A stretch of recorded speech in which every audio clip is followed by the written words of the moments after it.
immortal, invisible, God only one, enlightening, accessible, before the one, most blessed, most glorious, the ancient of grace, almighty, victorious, thy name we praise. Honesty, honesty, and silence as night. No mountain, no wasting, thou rulest in might. Thy justice, my fountain, and sorry no more. Thy path is a fountain of goodness and love. To all life thou givest, to one strength and soul.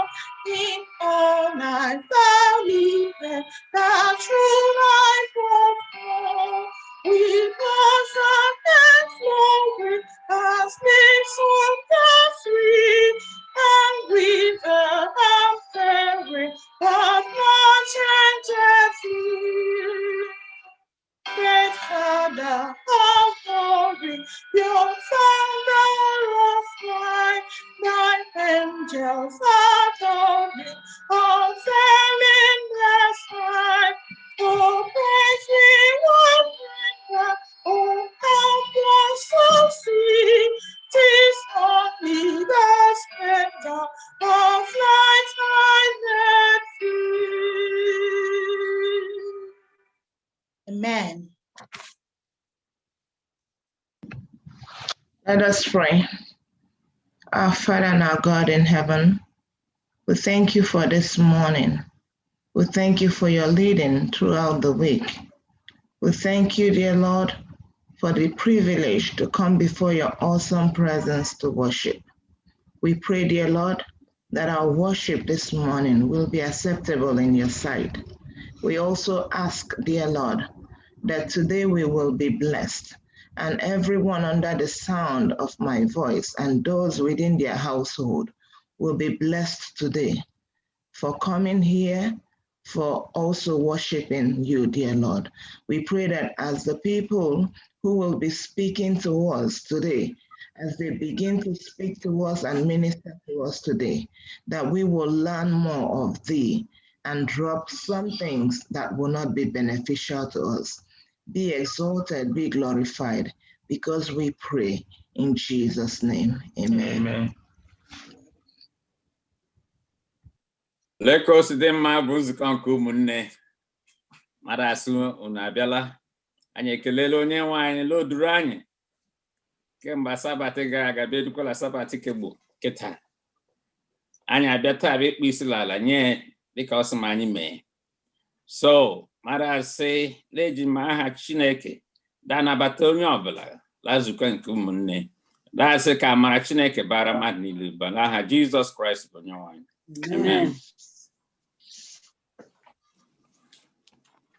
Good morning, church. Our Bible reading will be taken from the book of Proverbs, chapter 1, verse 8, and it reads, "My son, hear the instruction of your father, and do not forsake the law of your mother." Amen.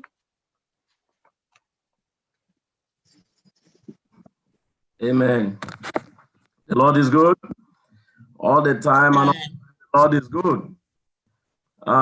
This is the very important time we go into our lesson, the lesson we have for the week.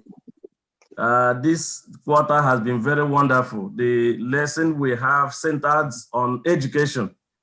Education. Last week, we studied about God's education to the first parents, what God wanted the first parents to do, and how, whether they did it or not, exactly what God wanted them to do. But in that lesson, we understood how the devil, or through the serpent, as called then, uses subtle ways to deceive our parents and took them away from that line of opportunity to talk that God had given them.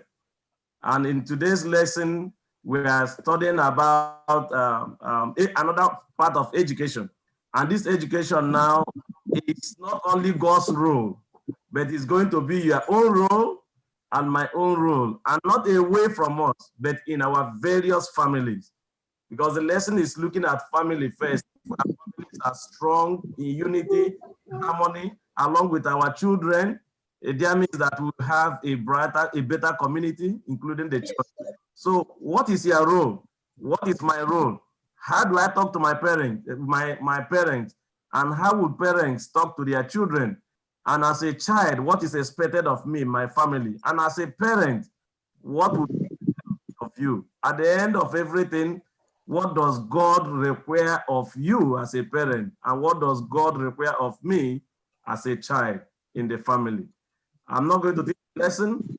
We have Danena who has prepared, for this, who has just prepared for this lesson, and she will be the one to moderate the lesson. But as we always do, let's make it very interactive. Don't keep back your suggestions. Don't keep back your questions. Read with her, and let's move as we discuss about the family today. I pray that the Lord will bless and help us to understand the benefits of this lesson today. In Jesus' mighty name, amen. Amen. Shall we pray? Our kind and loving Father in heaven, Father, we thank you this morning for having brought us to yet another beautiful Sabbath day. Father, this time we thank you so much for the privilege of studying your word.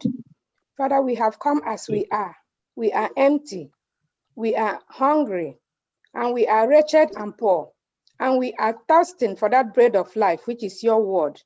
Father, Lord, as my sister moderates this lesson this morning, I pray that you send a double portion of the Holy Spirit to lead her through, so that this lesson will be studied according to your will. May this be our portion through this day. In Jesus' name I pray. Amen. Happy Sabbath and good morning, everyone. Happy Sabbath. Thank you so much, SDA, for introducing this lesson today. First of all, I want us to review a little bit of what we studied last week. Last week's lesson was very powerful and exciting, titled Education in the Garden of Eden. The school, which God himself was the founder, principal teacher, and the instructor. Adam and Eve were the first students of the school. In this school, both the founder, that is God, the teacher, and students were seen as family. And it was a model school. Sadly, a false teacher penetrated into the perfect school that God started. And that brings us to today's lesson. That is lesson 2. The title is The Family.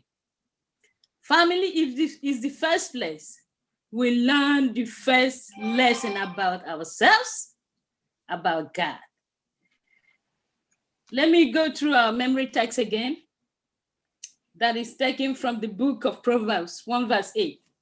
It reads, "My son, hear the instructions of your father, and do not forget the law of your mother."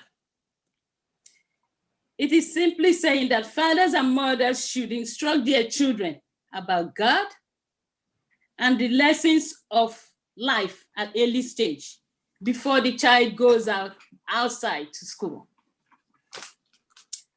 And the children are expected to listen. And then, can you read Desire of Ages, page 69, for me, please? Okay. This Desire of Ages is also in your first paragraph of the lesson, on Sabbath lesson. It reads, "From the earliest times, the faithful in Israel had given much care to education of the youth. The Lord has directed that even from babyhood, the children should be taught of his goodness and his greatness, especially as revealed in his law and shown in the history of Israel. Song, prayer, lessons from the scripture were to be adapted to the opening mind. Fathers and mothers were to instruct their children that the law of God is an expression of his character and that as they received the principles of the law into the heart, the image of God was traced on mind and soul. For most of human history, education took place at home. Up to today, it starts from home. That takes us to Sunday lesson. The title is The First Family. From the previous lesson last week, we noted that the system of education established in Eden was centered in the family. Adam was son of God. Can someone read Luke 3:38 for us? Look,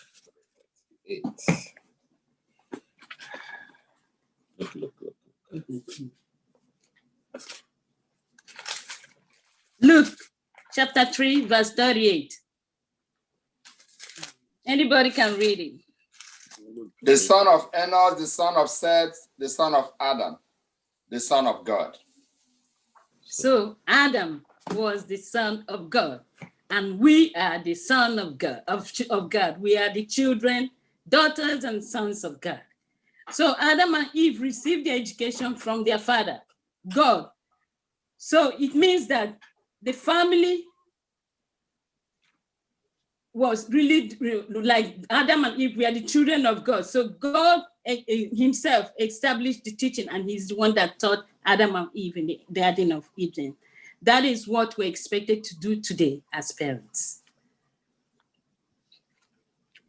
What was Adam and Eve studying under the tree of Eden? Can someone tell us?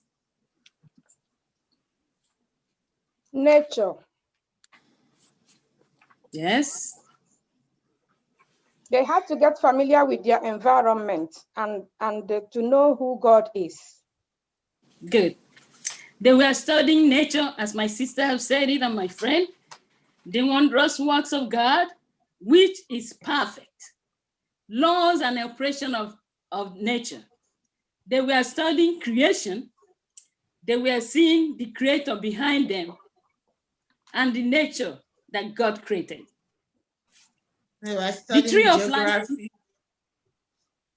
They were studying geography. Geography, physics, chemistry, Uh-huh. biology, everything. Yeah. Ecology. yes, Okay. yes, as they study the movement of the sun, the light, the mountains. In fact, all the subjects we are studying today were there from the Eden. The law was Yeah. there from the beginning. So everything we were studying today was there in the Eden. And from what we read, they said that Adam and Eve were so intelligent, and their intelligence passes the one we have today. Definitely. Thank you, Brother Inya. He's my teacher and my instructor, and he's my second assistant today. The tree of life is the center of God's system of education, which is the true education that you and I supposed to impart onto our children. Let's read Genesis 3, 1 through 6. Can somebody read it to us? Anybody can read it. Genesis chapter 3 from verse 1 to 6 reads, "Now the serpent was more cunning than any beast of the field which the Lord God had made. And he said to the woman, has God indeed said, you shall not eat of every tree of the garden? And the woman said to the serpent, we may eat the fruit of the trees of the garden, but of the fruit of the tree which is in the midst of the garden, God has said, you shall not eat it, nor shall you touch it, lest you die. 4. Then the serpent said to the woman, you will not surely die, for God knows that the day you eat of it, your eyes will open, and you will be like God, knowing good and evil. So when the woman saw that the tree was good for food, that it was pleasant to the eyes, and the tree desirable to make one wise, she took of the fruit and ate. She also gave to her husband." Thank you. And the tree of good and evil Satan built a system of false education where you learn not to trust God and place your trust on self and place your trust on your feelings.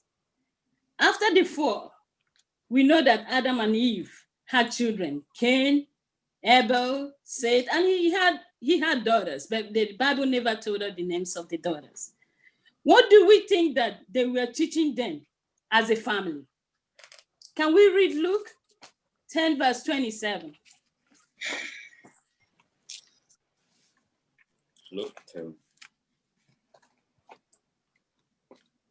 He answered, "Love the Lord your God with all your heart, and with all your soul, and with all your strength, and with all your mind, and love your neighbors as yourself." So definitely we believe, thank you, sister.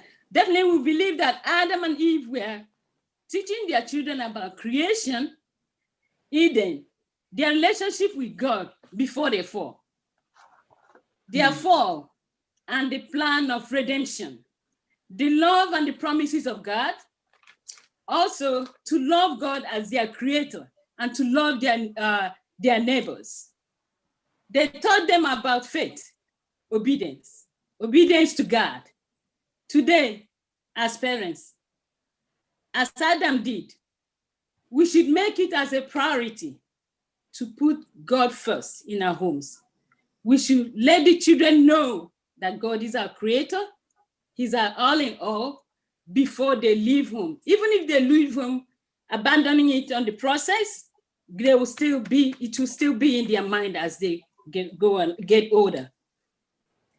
Does anybody has question on Sunday lesson, or does anybody has contribution on Sunday lesson before we move over to Monday? Yeah. I was just going to say that as a parent, it may be a little frustrating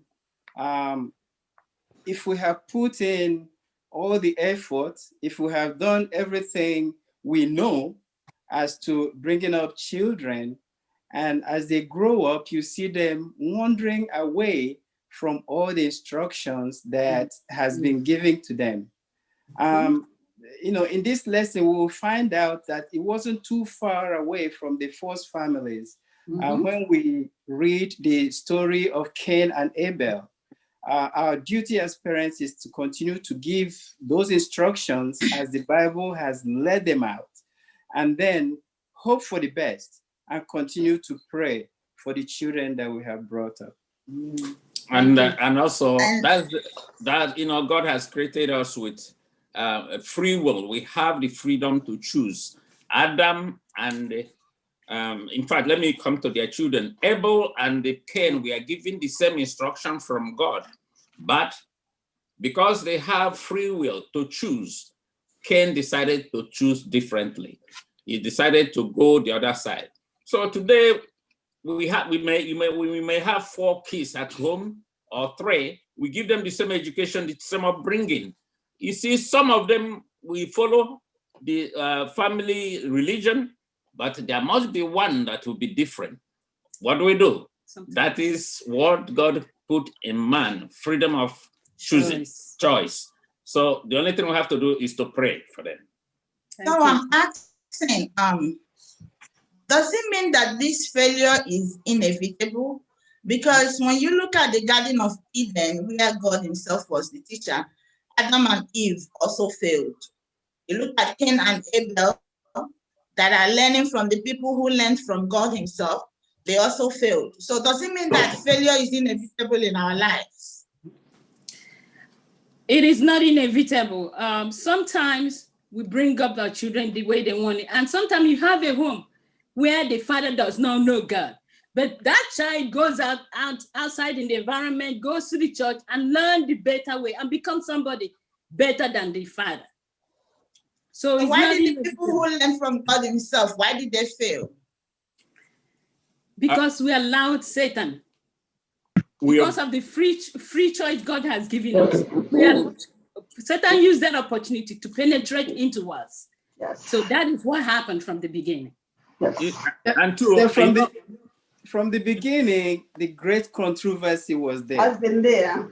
there is always this tussle between good and evil. As much as we try to, direct our children to the right ways of life, remember the devil is also there watching, to see how they will go, and he will be there working hard to make sure that they go the opposite direction of what instruction that has been given to them. So is it inevitable? Yes, we are in an environment that exposes us to two choices, or to two, strong forces. If we are weak, we will be drawn by the weaker, by the wrong side. But if we hang onto the master, he will direct us to where we should go. Amen.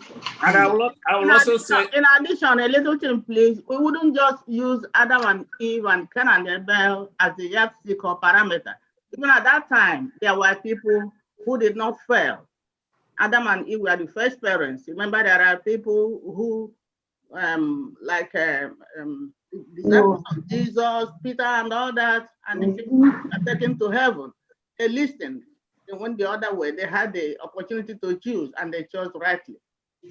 and that is why we are hammering, teaching the knowledge of God, because some people failed, some people did not fail, and sin is so sweet. When we get addicted to sin, it is so hard, and it requires prayer that the Holy Spirit will help us to defeat, doing wrong things or defeat sin. As long as we're here, struggling with the enemy, only God will help us to run away from his deceits. Amen. Yes. Yes, my sister, go ahead. I just wanted to say that Enoch was also with God. He walked with God, and he chose the right thing to do. So we still have that freedom of choice. Yeah. Somebody else was raising their hand. Yeah, something that was so interesting, issue of Eve, we can ask ourselves the same question, because the devil knows us more than we know ourselves. But the good news is that he doesn't know what is in our heart, because we saw that here God has been with Adam and Eve. The Bible didn't tell us how long, but we can see only one time that the serpent came to Eve. He was able to deceive Eve. That's something that we have to put into consideration. How are we walking with the Lord daily? Because any little space that we give, the devil will come in and use it to deceive us. That brought us where we are today, because some sin, we can look at it and say, it's just a little sin. It doesn't matter. God understands. Let us be careful, because only one time can rule all we have been doing, even in our children. I used to always tell them, remember, one thing somebody can tell you can destroy all we have been doing in your life. Let us be focused on Christ and trust in him daily. It's not our own strength, but we would say, Lord, help us, because we know as human beings, it's easy for us to fall. Okay, thank you so much for your contributions. We'll go over to Monday lesson. The title is The Childhood of Jesus.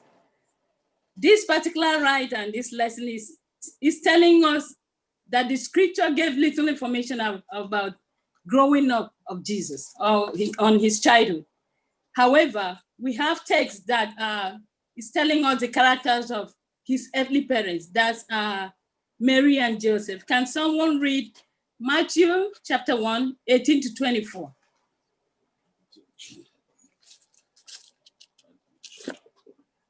This is how the birth of Jesus, the Messiah, came about. His mother Mary was pledged to be married to Joseph, but before they came together, she was found to be pregnant through the Holy Spirit. Because Joseph, her husband, was faithful to the law and yet did not want to expose her to public disgrace, he had in mind to divorce her quietly. But after he had considered this, an angel of the Lord appeared to him in a dream and said, Joseph, son of David, do not be afraid to take Mary home as your wife, because what is conceived in her is from the Holy Spirit. She will give birth to a son, and you are to give him the name Jesus, because he will save his people from their sins. All this took place to fulfill what the Lord had said through the prophet. The virgin will conceive and give birth to a son, and they will call him Emmanuel, which means God with us. 24. When Jesus woke up, he did what the angel of the Lord had commanded him and took Mary home. When Joseph woke up, he did what the angel of the Lord had commanded him and took Mary home as his wife. But he did not consummate their marriage until she gave birth to a son, and he gave him the name Jesus. Amen. Amen. Thank you. What can we say about the character of Joseph in this text that we read? Joseph was obedient to the voice of the Holy Spirit. And from the scripture gave us an insight about the character of Joseph. And we see that Joseph was a man of God. And if he wasn't a man of God and somebody that is sympathetic, he could have handled the situation differently. He chose not to disgrace the betrothed, which is Mary.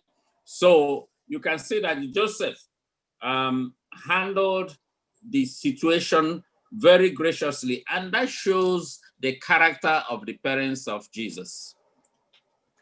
Joseph was kind, considerate. He was a man that feared God. Loving. Good. How would you feel? I just want anybody, it could be a man, it could be a woman. How would you feel if you just got married to a woman? You come to realize that the woman is pregnant and you never had any intimate affair with her.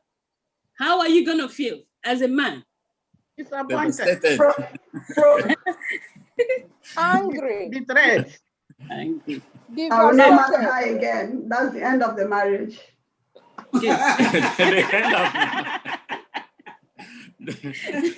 And some men will be vengeful. You can't hear you, unmute yourself.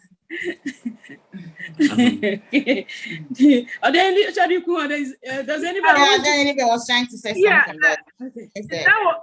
That was interesting question. How do we handle the situation? We know it already happened. In our own world today, let us just look at the issue of Mary and Joseph. When you overheard something, a friend or a family member say something or did something that we know that is not right, how do we handle the issue? Do we went ahead and tell the whole world what he or she has done? Or do we remember this? Joseph did. Because that shows the love of Christ in us when we handle issue based on the way God wants us to handle it. Because that shows who Joseph is to the Lord. How do we handle issue when it doesn't matter what it is? When it arrives, when we heard about it, it might be a family member, it might be a church member. When you overheard people saying, gossiping or something, do you go to that person? Look at what I heard. Look at what I observed. Is that a true thing or not? Or do we just go ahead and say, tell the whole world that's secret? That's a lesson we should learn and ask Lord, if we don't have that spirit, say, Lord, help us, because if we're in that situation, how do we want other people to treat us? Because we saw the same thing that Jesus did. He was writing on the ground. See who stoned that woman. Did he like what she did? No. But he showed love and he had compassion on that woman. Let us do the same thing, because God sees the hidden things we don't know, and people don't know about it. Let us not be the first to stone somebody else. Let us remember what Joseph did today. I just want to bring something out from this reading. When you go through this reading, you will find out that Joseph was human. He had freedom of choice too. Yes. In his heart, he had a plan, and he was going to do it quietly. Discreetly. He wasn't going to do it publicly or in a bad way. He was going to handle it nicely and let Mary go. But that's where God comes in. When God is in the middle, all things are possible. We have to depend on God, not just believing in God. We have to depend on him and listen to those still small voice. In his dream, the Holy Spirit spoke to him. So for us to make decisions, let us go to God. Let us listen to the inner mind and inner thoughts from God so that we carry out decisions according to he. As a human being, we will be irrational and do just things, both quietly or publicly, but he had help. Somebody helped him, and it was the Holy Spirit from God, because God had a plan and he needed to execute that plan through Mary and Joseph. Amen. Thank you. Amen. For Mary, she received the news with gladness and praise. Can we read Luke chapter 1, verse 46? Let's see what her reaction was. And Mary said, "My soul magnifies the Lord. Hallelujah. And my spirit has rejoiced in God my Savior. Amen. For he has regarded the lowly state of his maidservant. For behold, henceforth all generations will call me blessed. Hallelujah. For he who is mighty has done great things for me, and holy is his name. Amen. And his mercy is on those who fear him from generation to generation.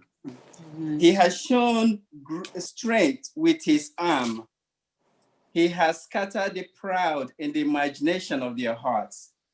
He has put down the mighty from their thrones and exalted the lowly.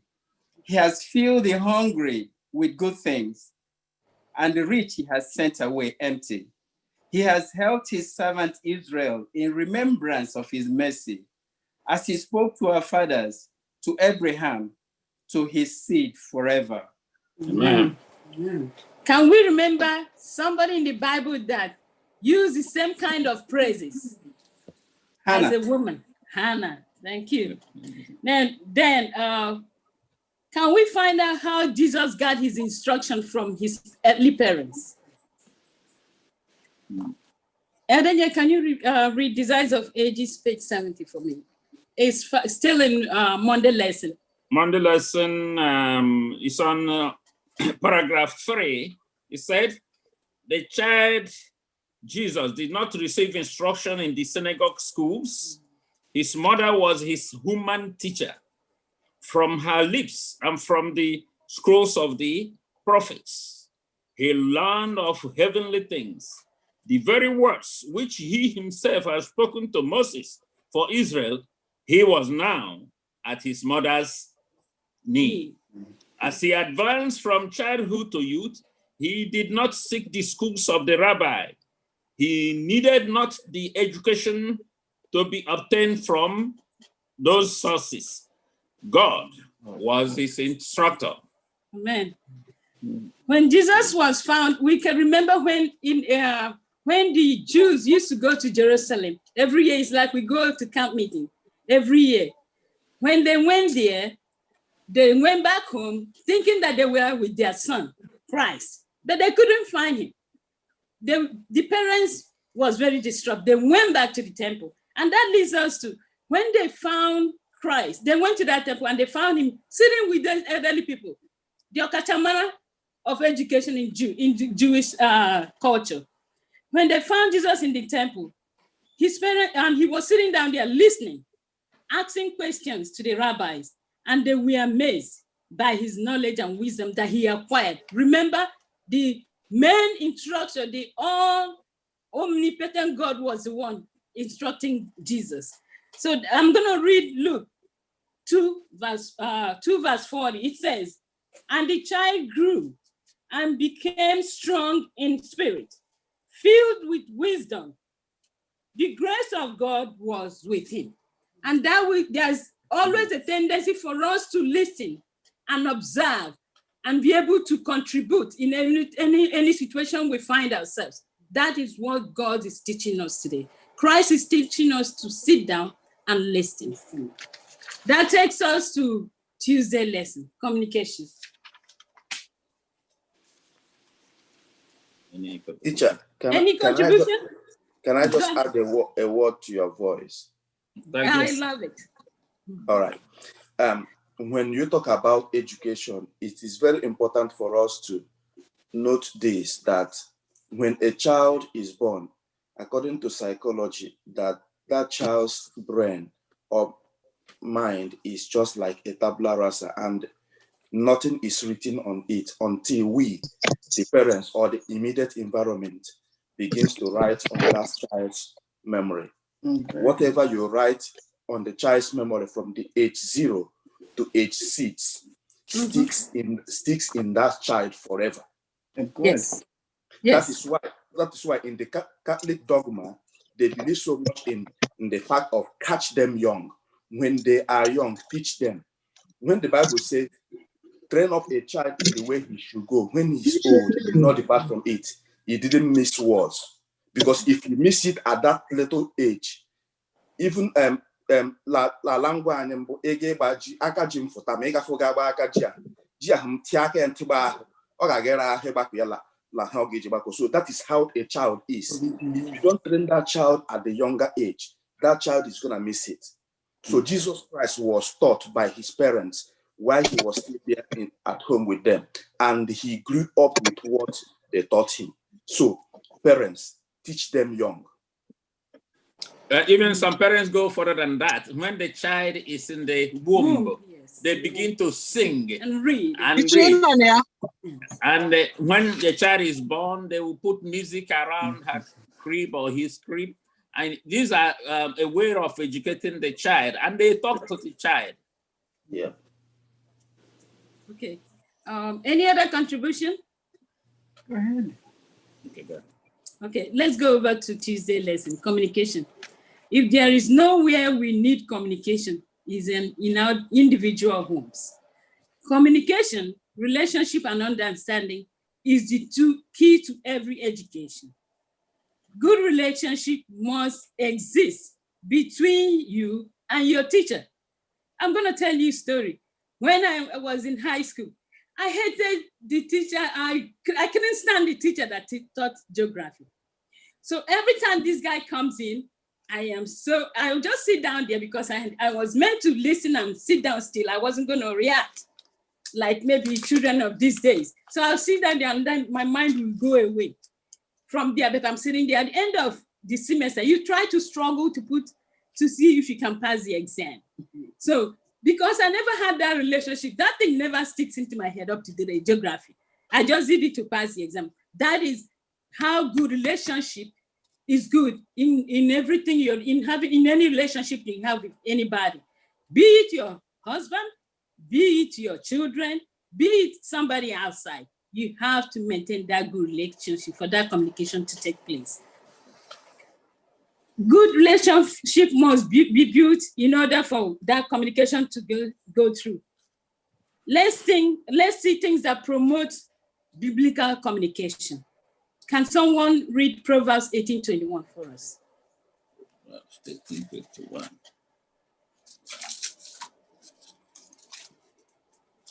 The tongue has the power of life and death, and those who love it will eat its fruits. Thank you. By the words we speak, we can raise somebody, we can bring them down, we can destroy them, and we can kill them. Let's look at the principles of communication.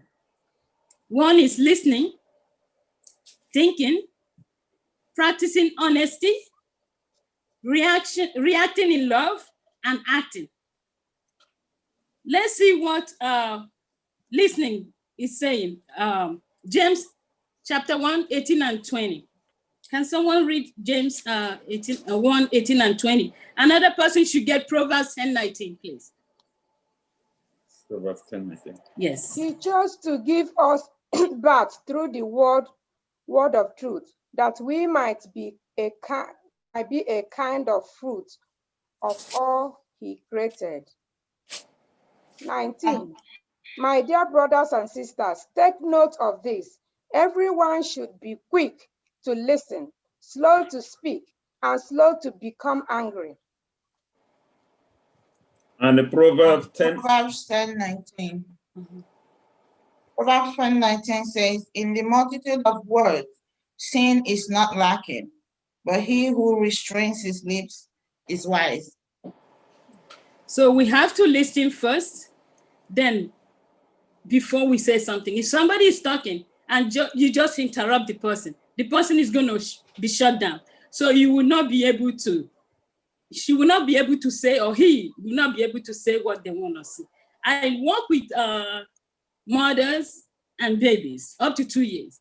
From pregnancy, that's the first time mother. And most of these mothers abuse, they're poor. And when you go to their homes and you sit down, listening to them, you will know what they without even interrupting them, they will develop trust in that noise. And when you just bring in something, they will lose that trust. And most of the time they will call the supervisor and say, you know what, can you change this noise for me? Because we are quick to respond. You didn't even give the person the opportunity to say what they want to say, and they shut down that relationship with the individual. I don't know if anybody has another contribution on this particular issue. Okay, then the next communication. I just know that I know that communication leads to a good relationship. But sometimes, even when you are saying the truth, we still have to communicate in love. You don't just open your mind and open your mouth and say it the way it is. Like in the kind just even when you see that this person is doing something wrong, there's a way you can communicate in love and not just make the person lose hope. So if we change our way of communication, it will really help us a lot. Okay, another principle is think. All right, can somebody say something? Yes, sir, go ahead. From Lagos, okay? Yes. Communication doesn't stop with verbal method. We also have non-verbal communication. Yes. Your mood all the time can repel or attract you to somebody. Yes. The expression of your face, even how you deliver the words you have, all these are very important. I noticed that if you raise a child and you are a frustrated person, yes, that child is likely to carry on being frustrated in his life or her life. Yes. So it's not just the word, it is the totality of the person that is important in communication. Thank you. Thank you, sir. Another thing I want to, another thing I want to add to communication that actually is not. I can't hear you. We can't hear you. You can hear me? No. Can you hear me now? Yes. Yeah. Okay, so what I was saying is that another point I want to add to communication. Let's listen. The problem is not actually what we are saying. The problem is the way we say things. We might be saying something very important, something that can be effective, but how do we say it? So that is very important. We shouldn't, say things angrily or with too much of loud voice to people, yelling at people when we are communicating something important. Like my sister said, we should always communicate in love. When you mellow down yourself, communicate in love, in humility, the person you're communicating with will be able to understand you. But when we use a very loud voice, yelling at somebody, it's very difficult for the person to really pay attention to what you're saying. So another principle is think. We need to think. Yes, can we take Edebuta? Oh, okay, good. Please, can we take him? Please unmute yourselves.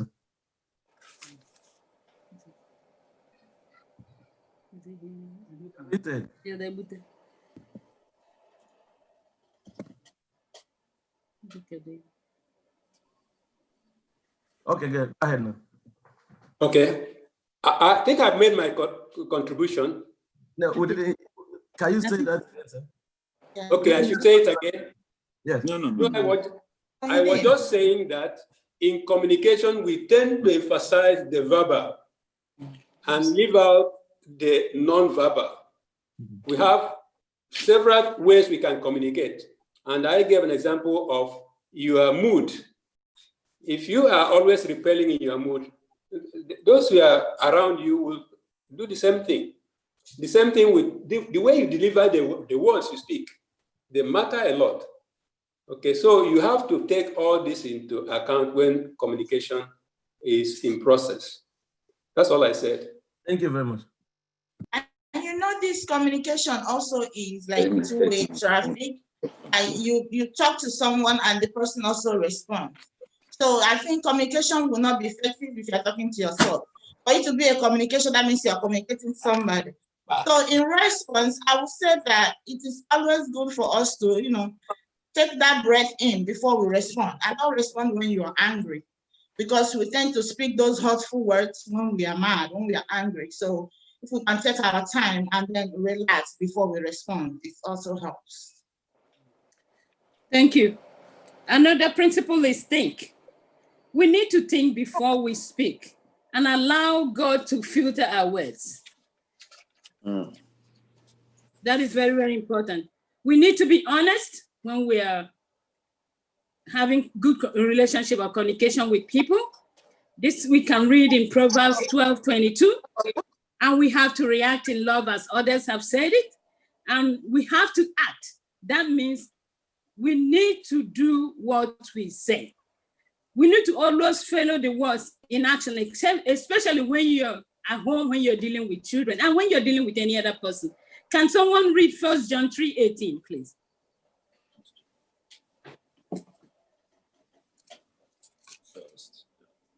1 John 3. 1 John 3. Let us not love in words or speech, but with actions and in truth.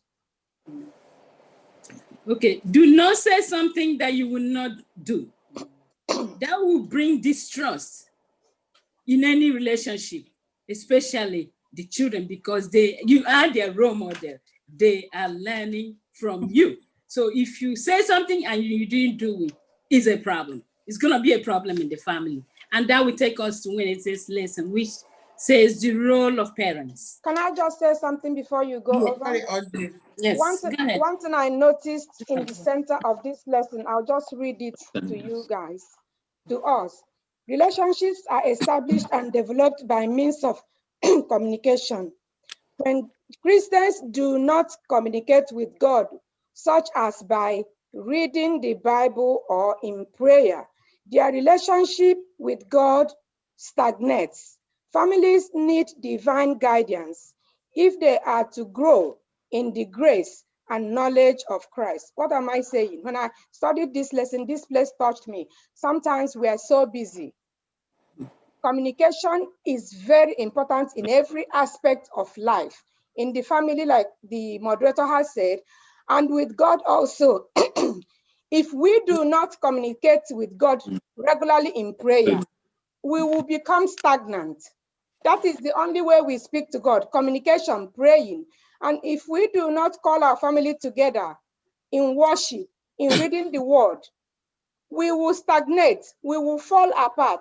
So this lesson brings it to us again, that constant Bible study and getting together like morning worship, evening worship in the home, make a little time for it, though we are very busy, will keep us on our feet. And when we don't do it as a church, the Spirit will leave us. So we have to continue to communicate to God in prayer and in reading the word, and also impacting it on our children.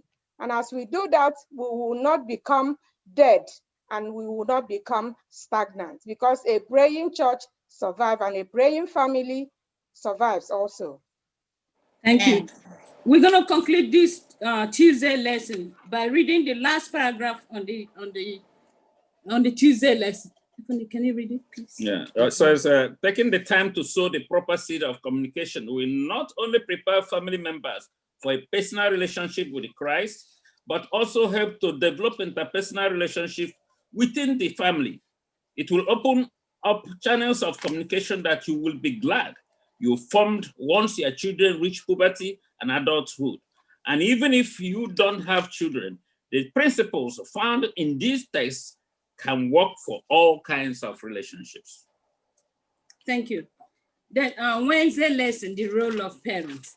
The role of parents in educating our children is very, very important because the family is the building block of the family, the church, and the society. The father is the head of the family. If the father is weak, irresponsible, the family, the church, and the society will suffer the consequence. Fathers should seek to demonstrate this fruit of the spirit, which is joy, love, patience, temperance, and so on. And the mothers equally has a role to play in the family. They have the greatest influence in stabilizing the mood and atmosphere in the home. I'm going to give you a story. I work nights. I came here one day, tired. My face wasn't the way it's supposed to be. So immediately I came in. My husband said, "Afone Ilala." I was down. So I ran upstairs to take a shower in order to go to somewhere else. So when I came down, he said to me, "Afone, odwemere no long time." So immediately he said that, my mood just changed. I said, "No, I'm just tired." So immediately I said, I'm just tired. You could see that atmosphere just changed. We started conversing. That is the role of a mother at home. Can you imagine if I carry on bickering? Where will this communication end? Where will it stop?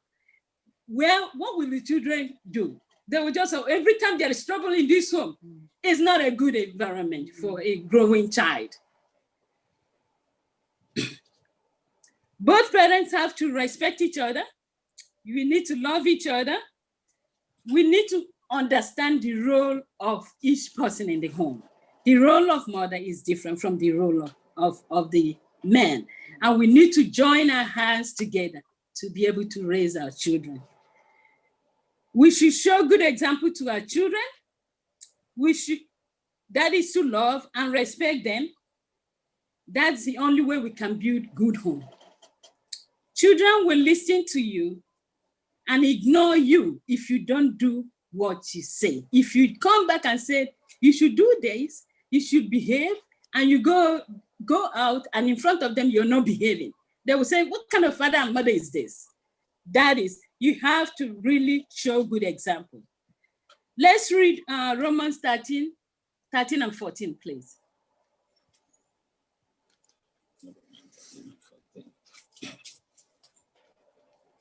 Which chapter? Romans 13 and 13. 13 and 14, I mean. 13 and 14, I'm sorry. Let us walk properly as the daytime, not in orgies or drink, not in sexual immorality and sexuality, not in quarreling and jealousy. 14. But put on the Lord Jesus Christ and make no provisions for the flesh to gratify its desires. Both parents should show the fruit of the Spirit, as I've said, to show that Christ lives in them. In Deuteronomy, it talks about parents teaching their children to love the Lord with their whole heart. They are to teach them the fear of the Lord and total loving devotion and submission to God, who is their creator. Can anybody give any contribution before we go to the Thursday lesson? I wanted to ask a question. Yes. I wanted to ask a question. Go ahead. So do you think that our more type of parenting affects the children? What I mean is being so authoritative or autocratic parent can make your children or discourage them.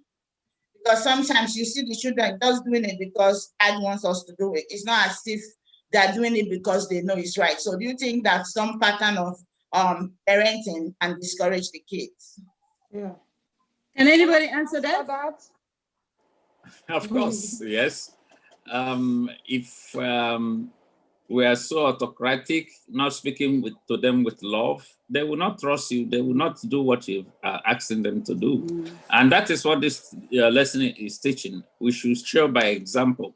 And even in the beginning of the lesson,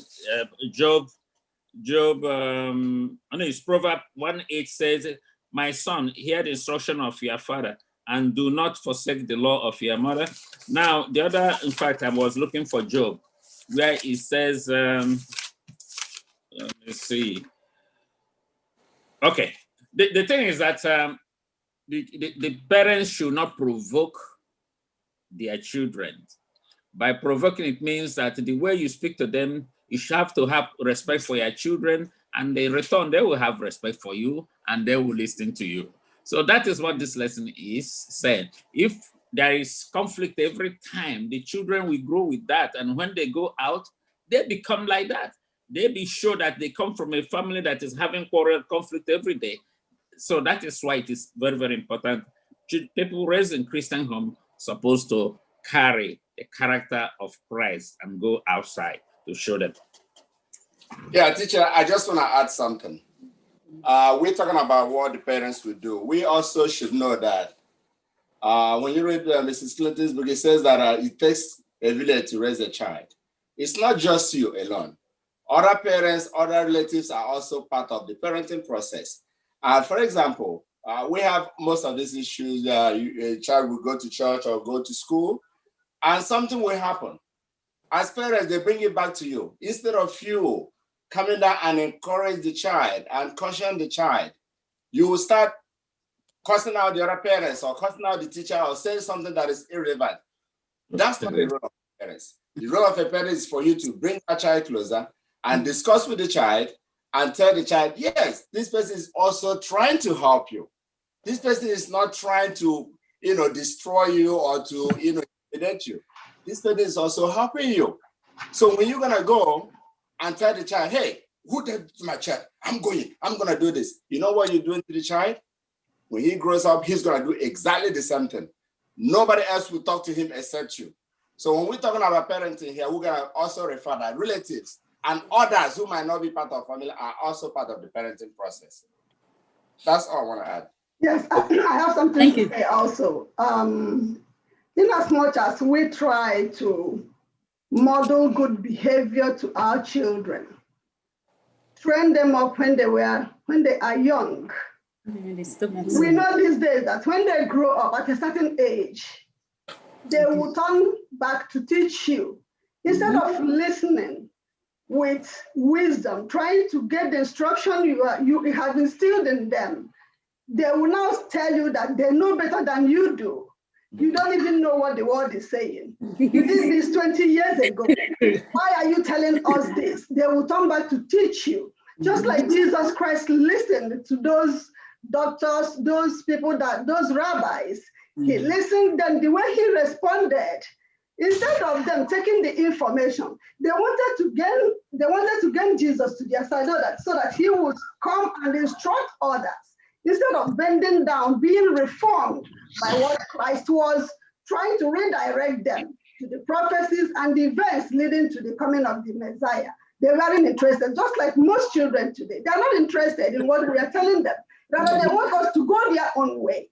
So I think we have to go about it prayerfully, because we have done our parts when they were young. We raised them up the way God helping us, God helped us to do, but they're going their own different ways.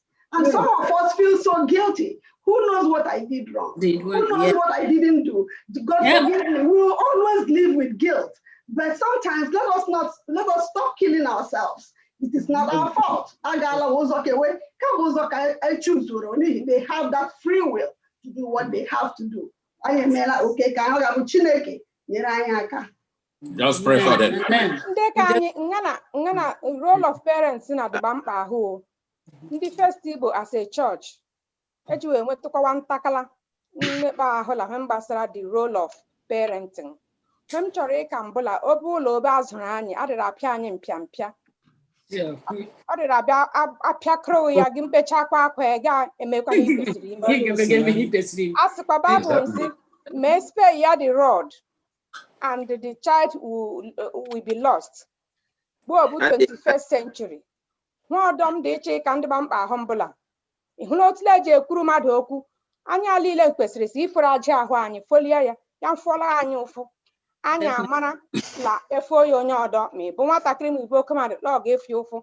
Ọ dịghị so onye ịkpọlatara gwere olu ọma tụọrọ ụka ma ọ bụla onye otete onye ohere. Ọ kasị ịkọta hụ ịdị ka ịhụ si nwatakịrị mgbe a ga-ebi tụm.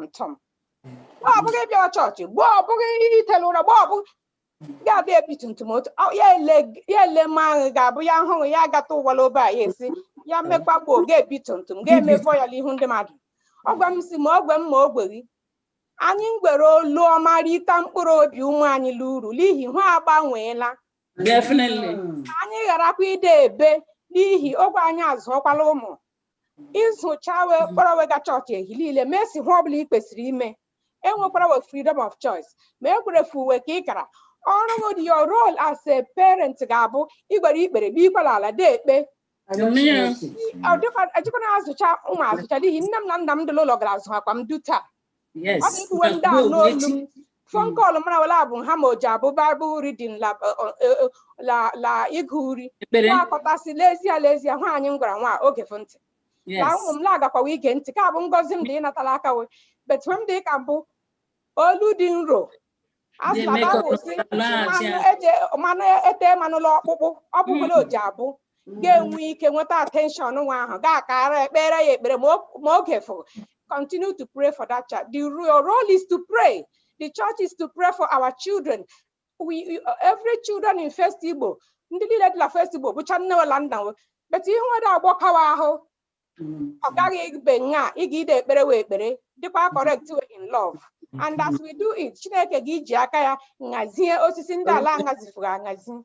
Amen. Prince, what did you make contribution? Time is fast. Okay, go ahead. Thank you so much for giving me the time to say this. She made a very good point. But I didn't Daddy Jasi, Nam den Dossi Gawa, or Pudio Quajo, or Gaboti Jiko Gawa. Yambon. Then how them they check are we only talking about the children or about her family? Because even brother Gaji Bombo, it will make a go wedge and ask him after me one you may example. It will make him one moku. But Otum Jigwa, ye feel Tam Jigwa, Yalama Batafreya. She wouldn't really want to understand it all time Jigwa. Yeah, what I hear. So it applies for even with the matured man and woman. Obo Katrenani, lo te ase epia wa Katrin like a gap. Ma wanye loralo. Epia hen with Hakaki with a party. I bet I don't think it was here. Okay, got a quaya. Undokuba and Decota Hemdeka. Okay, got a quaya like hey, they team member. 80 where go to oh mamma, I have to go to one Gijigamo. I may got a heel told you where you are for order. So it's a vice versa thing. A poor nanny for Mocatre.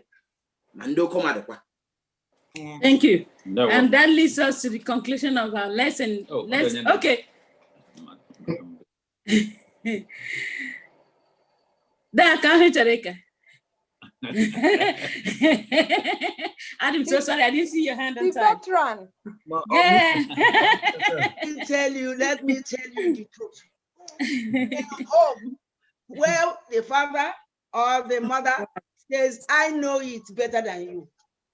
In a divided parenting, yes, consequences is always very, very bad. Very bad. Yes, that's right. When a father says, why did you say it? You should have waited for me to come. That home is gone. Yes. When the mother says, why is it? It's not only my children. You come leave my children alone. That home is gone. Yes. Parenting is united parent. Yes. Saying one thing, even if your husband have said something that pain you a little, don't let the child know that what his father told him is wrong. Yes. If the mother says something the father thinks is not all that right, let him not let the child that your mother was wrong. The day that those statements come out, that family is divided into two.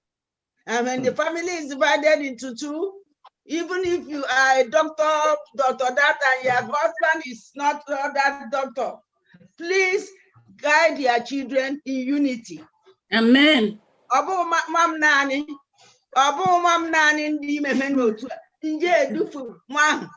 Yes, certainly.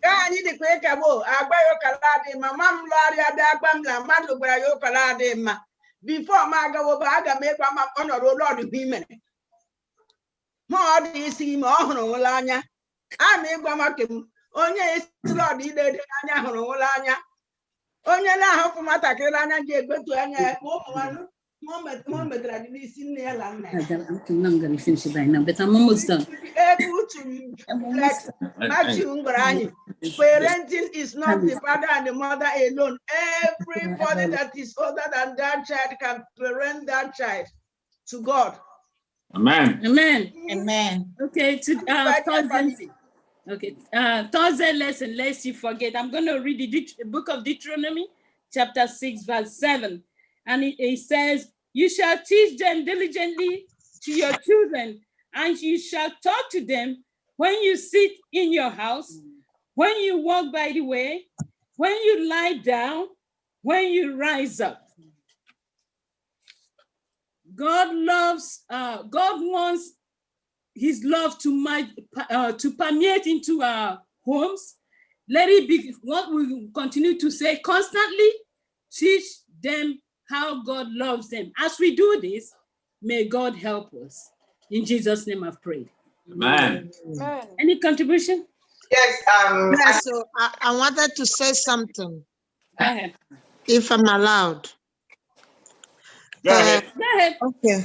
Yeah, what I wanted to say, this lesson is very, very, very, very important for both children, parents, and every one of us. Like our brother said to Madina One, Manda Desu has, Mandi Desu has. When we look at the Bible, you will see that most pastors' children are wayward.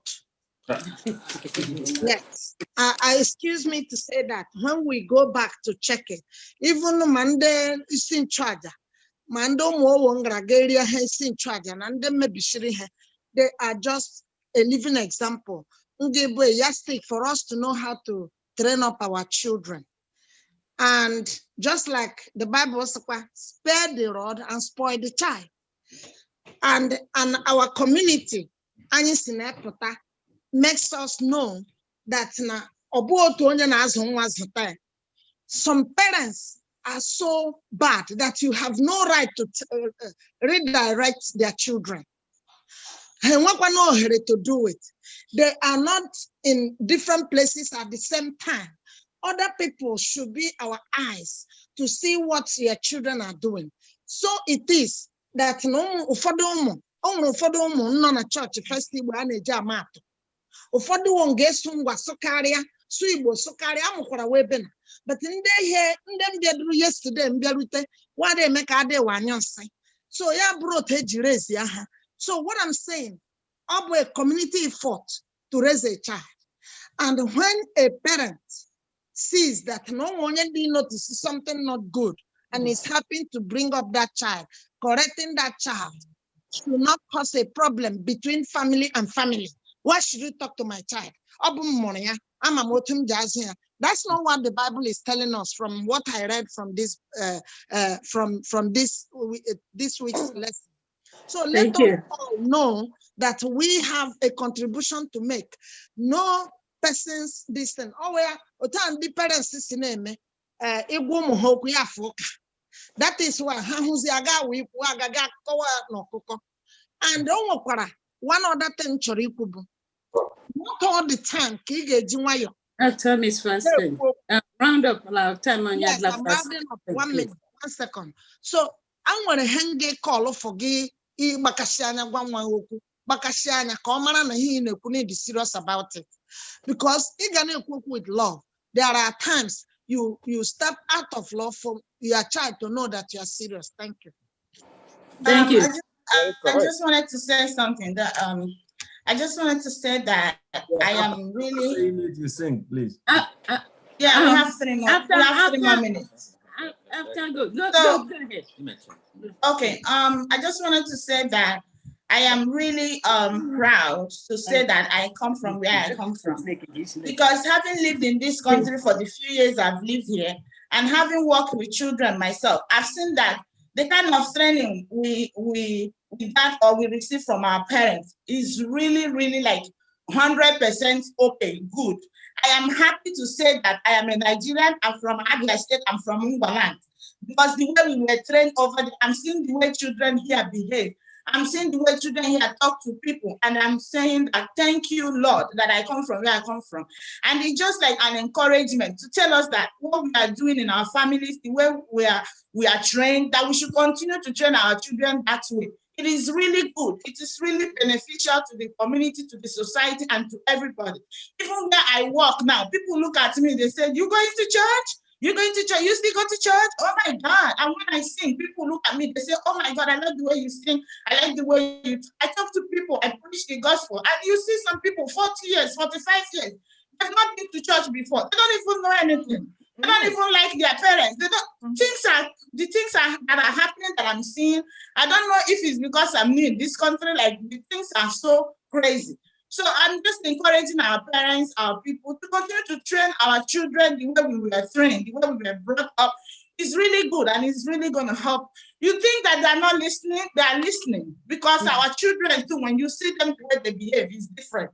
So I encourage every parent to continue to do that which you've learned from your own parents and continue to be good. It is really good and it's going to help our society. Thank you. Thank you. Amen. Now you can sing. You can sing now.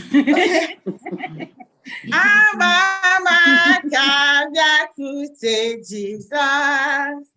I am Mirikandiria. Abamaka biakute Jesus. Udano kandirila. Amen. Amen. Amen. This is time for our Sabbath School expense offering. I thank my sister and my friend for beautifully moderating this lesson. I enjoyed it and I know that you all enjoyed it too. Please dip deep into your pockets and donate generously to our 13th Sabbath offering. Go to FirstIgboAdventist.gov Adventist online giving and give whatever you have for the smooth running of our Sabbath school. And as you do this, may the Lord bless you in Jesus' name. Danala bokwe chukwu ono sombedu ehihie na abali ono sombedu wakwe ya n'ekpere Rabi nwayọ ọ ga n'olu gị mikpọkwe ya ọ na-asọ mbedu kpọkwe ya n'ekpere Rabi nwayọ ọ ga n'olu gị mikpọkwe ya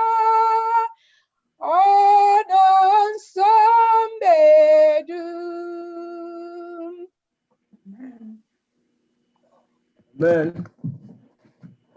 We want to thank Auntie Nenda for that beautiful lesson study. And we equally want to thank everyone that participated in today's lesson. The summary from what I picked from her is that you can never be the best parent without God in your life. Without God speaking to you, being very prayerful, you can say that parenting is loving and all of that. But if you don't have it inside you, you can't give what you don't have.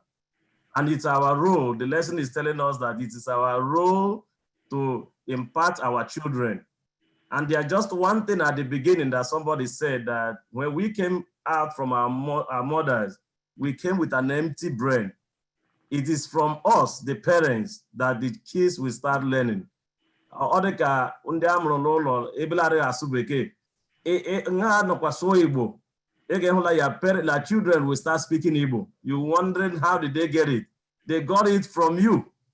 You speak the English, and whatever they are learning at that beginning part is all from you.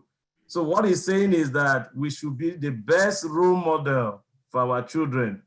That does not mean that half outside, maybe they may not change. But if you lay that strong foundation, their mind will be pricking them when they are doing evil. Their mind will be telling them that my father told me this is not good, that this is right, and this is good.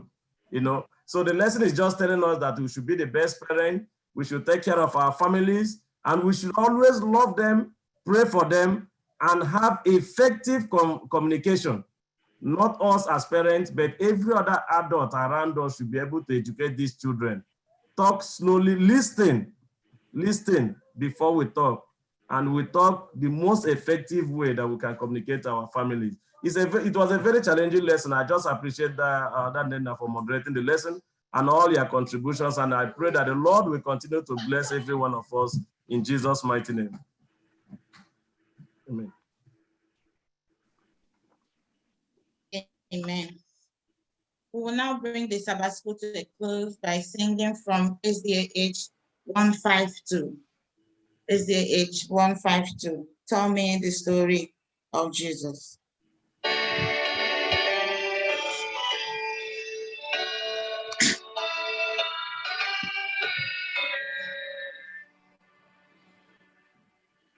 Tell me the story of Jesus, right on my heart evermore. Tell me the story most precious, sweetest that ever was known. Tell the angels in chorus, sing us the word on this night. Glory to God in the highest, peace and good tidings to earth. Tell me the story of Jesus, right on my heart everywhere. Tell me the story most precious, sweetest that ever was heard. Asking alone in the desert, tell of the days that were past. How our sins he was tempted, yet was triumphant at last. Tell of the years of his labor, tell of the sorrow he bore. He was despised and afflicted, homeless, rejected, and poor. Tell me the story of Jesus, right on my heart evermore. Tell me the story most precious, sweetest that ever was heard. Tell of the cross and the nail, waiting anguish and pain. Tell of the graveyard and living, tell how he lived again. Loving the stories so tender, there I'll never see.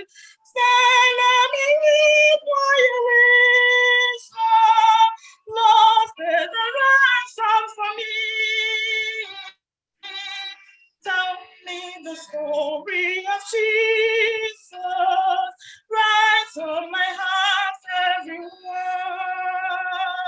Tell me the story most precious, sweetest that ever was heard. Amen. Let us pray. Father, we thank you so much again for these beautiful lessons that you have taught us. We have understood again that education starts from the family, and collectively we are part of the family of God. Father, we pray that this morning you will help us to go back to the manual of education which you have left for us, that we may study this manual every day, and that we may learn better how to train ourselves and the members of our families, that we may learn better how to communicate with ourselves, that you may teach us what true love is. Until then, when you come, keep us safe. Amen. In Jesus' name, amen. Amen. Thank you so much, everyone, for participating in the Sabbath school today. We have 65 people that called in today for the Sabbath school. We appreciate you for joining us and for joining us every Saturday. By next Saturday, we will have another wonderful lesson titled The Law as a Teacher.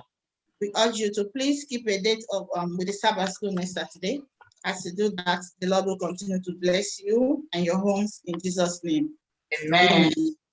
We welcome you to Sabbath school.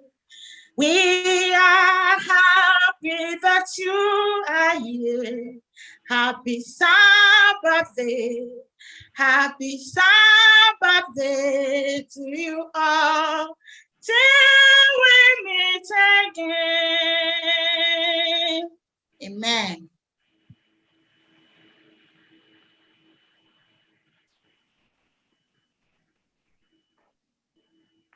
Happy Sabbath, church. Happy Sabbath. Oh, give thanks to the Lord, for he is good, for his mercy endureth forever. We just have a few announcements for the day. There's going to be a board meeting this evening at 7 p.m. Every board member is expected to be there. Also, our 40 days of prayer will begin next week, October 17th. And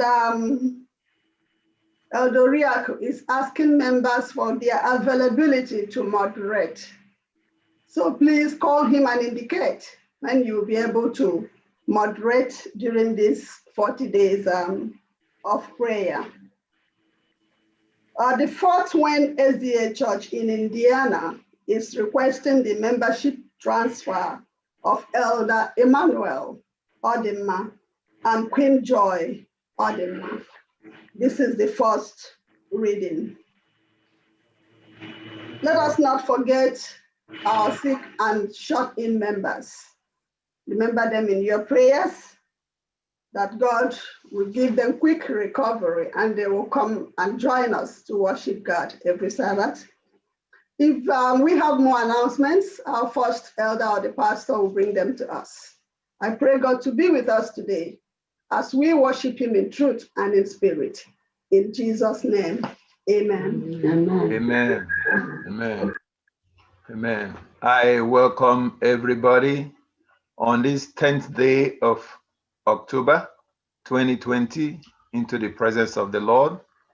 And it is my honest prayer that the Spirit of the Lord will abide with us today as we worship him in spirit and in truth. Ndeka anyị na-abịala nke na mbụ FirstIgbo Seventh Adventist Church, hebele ilu he bata n'ụwa niile. Ọ bụ otu obi la anyị jide efe onye nwanyị taa. Mmadụ arịọta mara mbara anyị ụba, ka ngọzi ya bụrụ ha ọ ga-ewụsara anyị n'uju, ka anyị dị kpọọ isi n'ala enye ya n'ụbọchị keta n'aha Jizọs Kraịst bụ onye nwanyị. Amen. May you really be blessed. May you really be blessed as you fellowship here in our midst. In the name of the Lord, may you really be blessed. May you really be blessed. May you really be blessed. May you really be blessed. May you really be blessed. May you really be blessed. As you fellowship here in our midst, in the name of the Lord, may you really be blessed. May you really be blessed. Jehovah is your name.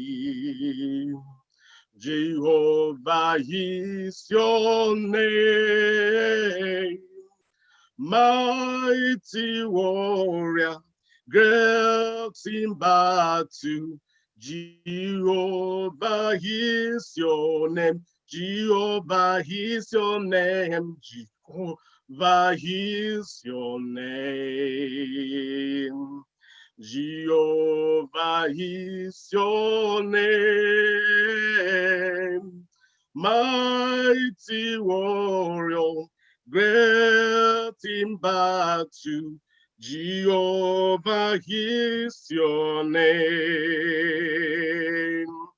As thou dealt and fall, the waters all my soul longer on. You alone now my heart desire and alone to worship thee. You alone are my strength, my shade. To you alone may my spirit sing. You alone are my heart desire and alone to worship thee. You alone are my strength, my shade. To you alone may my spirit feed. You alone are my heart desire and alone to worship thee. Oh, when the saints grow marching, when the saints go marching, Lord, I want to be in the number. When the saints go marching, oh, when the saints go marching, when the saints go marching, Lord, I want to be in the number. When the saints go marching, it is a great thing to serve the Lord. It is a great thing to serve the Lord. It is a great thing to serve the Lord. Walking in the light of God. Someday I'm gonna be with Jesus. Someday I'm gonna be with Jesus some happy day. Someday I'm gonna be with Jesus someday, some happy day. Oh, someday I'm gonna be with Jesus. Oh, someday I'm gonna be with Jesus someday. Someday I'm gonna be with Jesus someday, some happy day.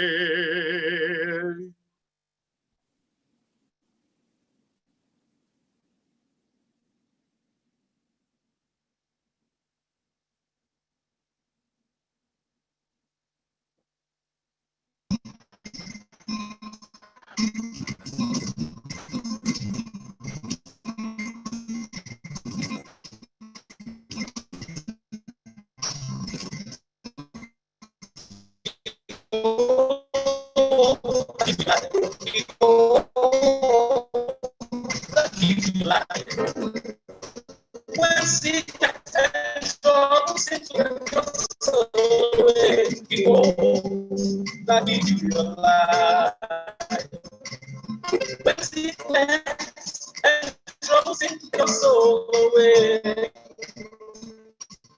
behold, that is your life.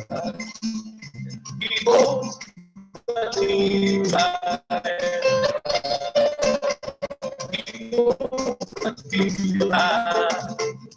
when sickness and troubles into your soul away, behold, your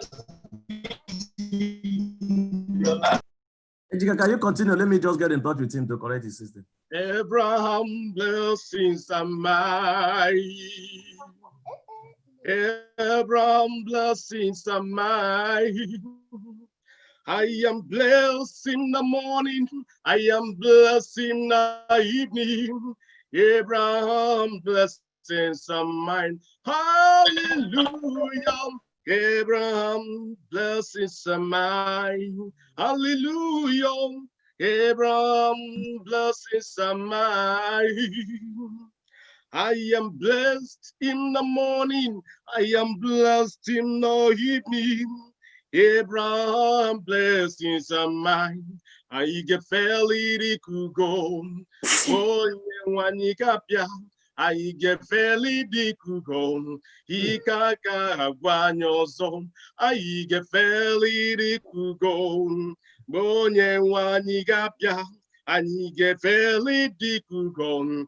Ikaga wanyoso. Seek you face the kingdom of God and his righteous name, and the other things shall be added unto you. Hallelujah, hallelujah. Seek you face the kingdom of God and his righteous name, and the other things shall be added unto you. Hallelujah, hallelujah, hallelujah,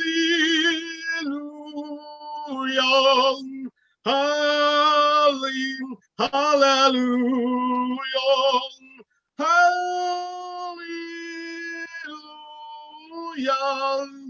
hallelujah, hallelujah.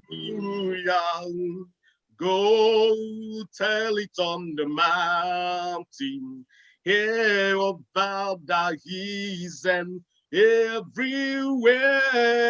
Go tell it on the mountain, thou Jesus Christ is Lord. Go, go, tell it on the mountain, all about the hills and everywhere. Go, tell it on the mountain, thou Jesus Christ is Lord. I will wear a crown, oh, in my Father's house. In my Father's house, in my Father's house, I will wear a crown. Oh, in my Father's house, oh, there be joy, joy, joy. Oh, I will wear a crown. Oh, in my Father's house, oh, in my Father's house, in my Father's house, I will wear a crown. Oh, in my Father's house, so there be joy, joy, joy. There'll be joy, joy, joy, joy, joy. Oh, I will wear a crown. Oh, in my Father's house, so there'll be joy, joy, joy.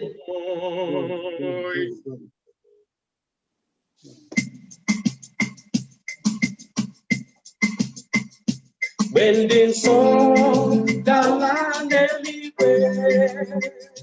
Bending song,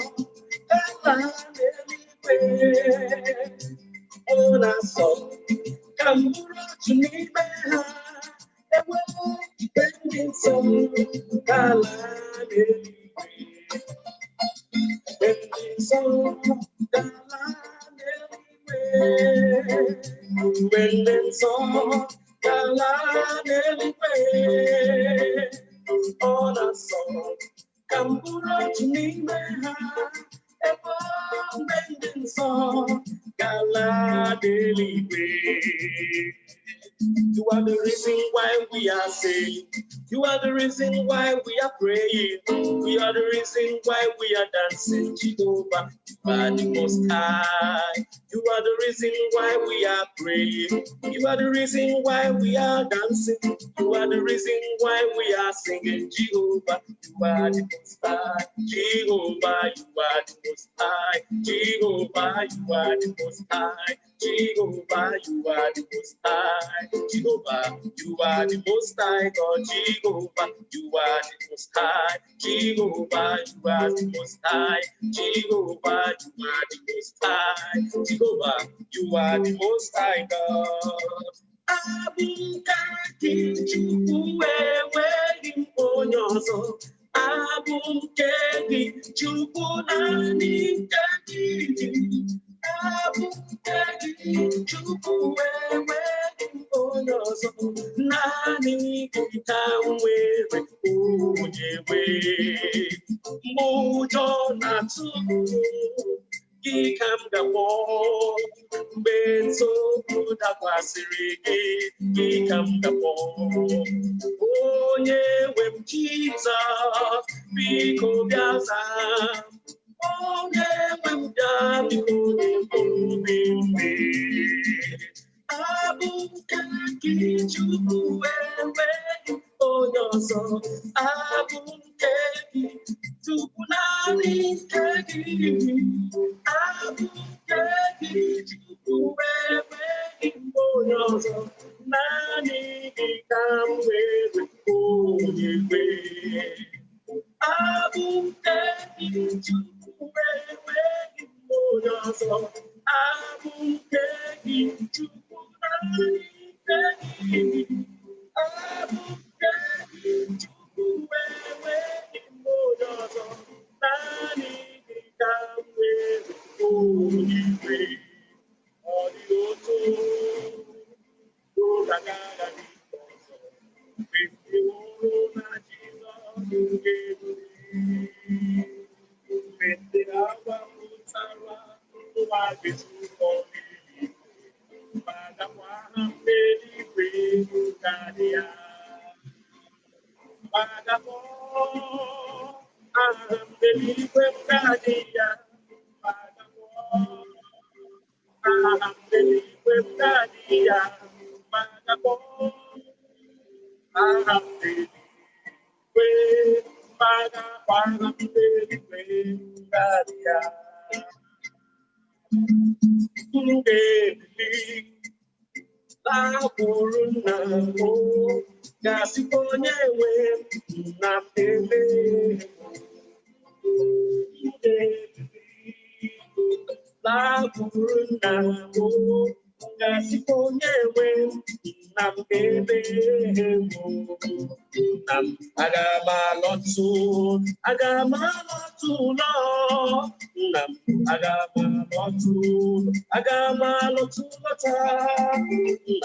Agamalotu,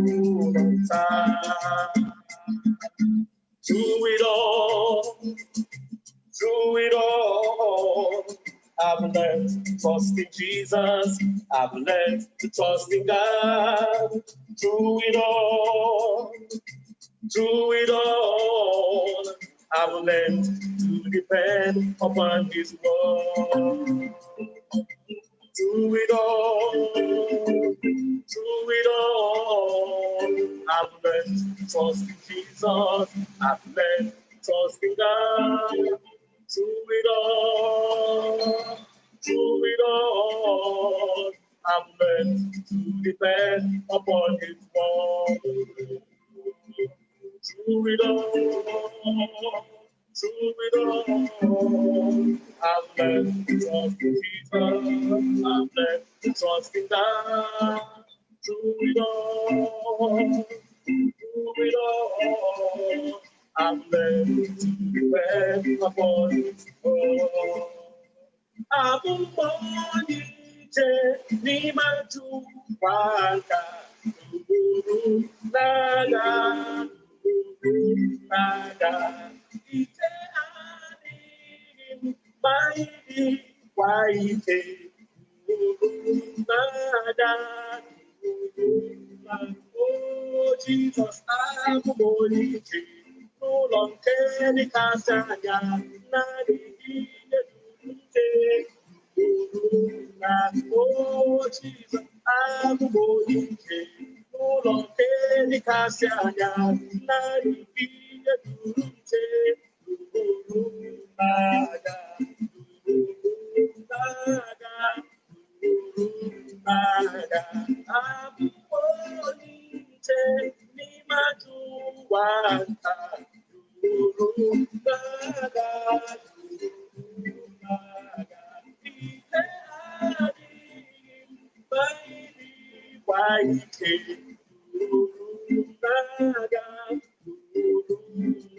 Oh Jesus,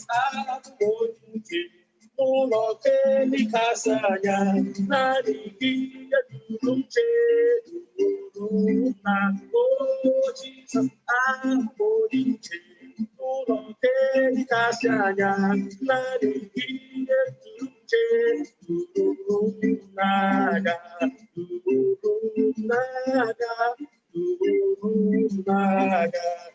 Na-esetiri m aka m, amaghị m onye ọzọ. Na-esetiri m aka m, amaghị m onye ọzọ ma ọ bụ gị. Mkpọ aha ya ihe ukwu ga-eme, mkpọ aha ya ma mba gaba. Mkpọ aha ya ihe ukwu ga-eme, mkpọ aha ya ma mba gaba. Mkpọ aha ya ihe ukwu ga-eme, mkpọ aha ya ma mba gaba. Mkpọ aha ya ihe ukwu ga-eme, mkpọ aha ya ma mba gaba. Mkpọ aha ya ihe ukwu ga-eme, mkpọ aha ya ma mba gaba. Oh, mkpọ aha ya ihe ukwu ga-eme, mkpọ aha ya ma mba gaba. Oh, mkpọ aha ya ihe ukwu ga-eme, mkpọ aha ya ma mba gaba. What shall I render to my God? What shall I render to my Lord? I have nothing to give my Lord than to praise Him in my heart. What shall I render to my Lord? What shall I render to my Lord? I have nothing to give my Lord than to praise Him, my Lord. My Lord, that is your name. You will never share your glory with any man. You will never share your glory with anybody. Almighty God, that is your name. You are the Lord, that is your name. You will never share your glory with any man. You will never share your glory with anybody. Almighty God, that is your name. Amen. Amen. Good morning and happy Sabbath. Good morning, everyone. We take our affirmation of faith from Psalms 18, verse 1 to 2. Psalms 18, verse 1 to 2. It says, I will love thee, O my Lord, my strength. The Lord is my rock, my fortress, and my deliverer. My God, my strength, in whom I will trust, my buckler and the horn of my salvation, and my high tower. Our call to worship this morning will be from Psalms 95, verse 6 to 7. And it says, "Oh, come, let us worship and bow down. Let us kneel before the Lord our Maker, for he is our God, and we are the people of his pasture, and the sheep of his hand. Today, if you will hear his voice." With this, I invite everyone to divine worship. Happy Sabbath.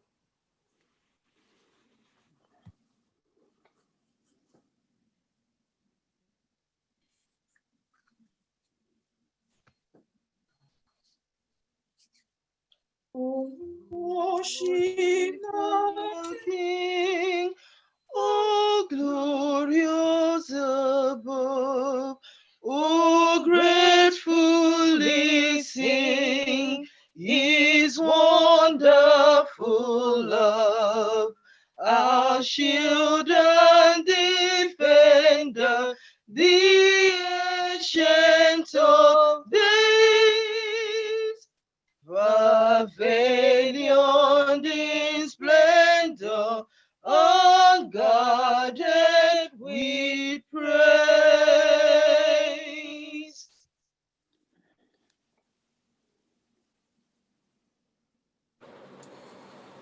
Shall we pray?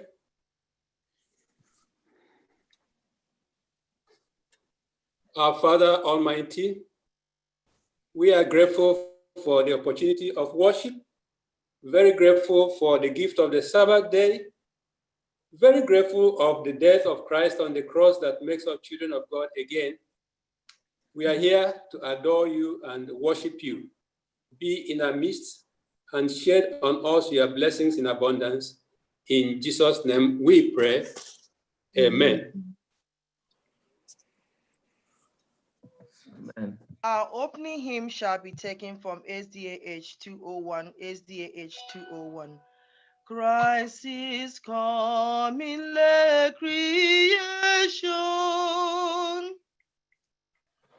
Christ is coming, let creation build her ground and travel seas. Let thy glorious proclamation, O priesthood of faith increase. Christ is coming, Christ is coming, come the blessed Prince of Peace.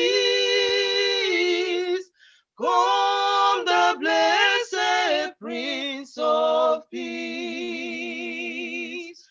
Earth can now but tell the story of thy bitter cross and pain. She shall yet behold thy glory when thou comest back to reign.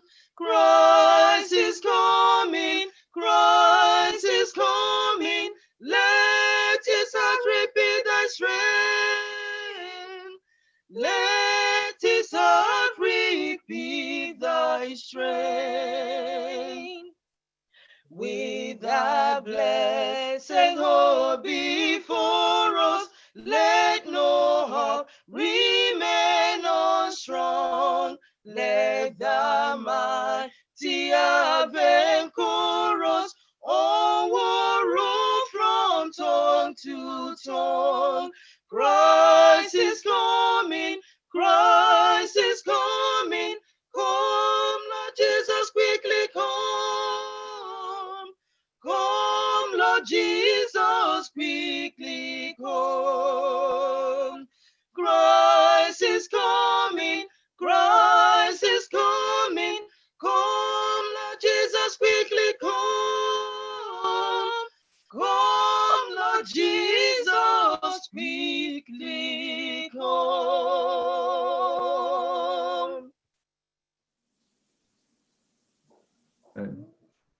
Our Bible reading this morning is taken from the book of Romans, chapter 9, verse 27 and 28.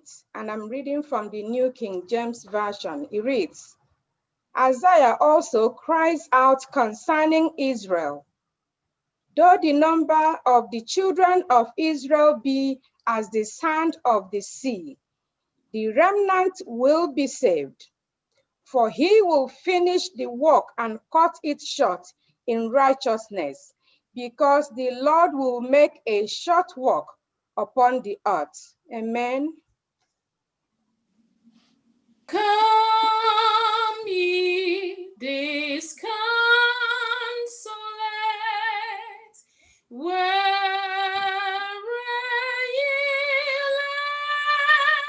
languish, come to the mercy seat,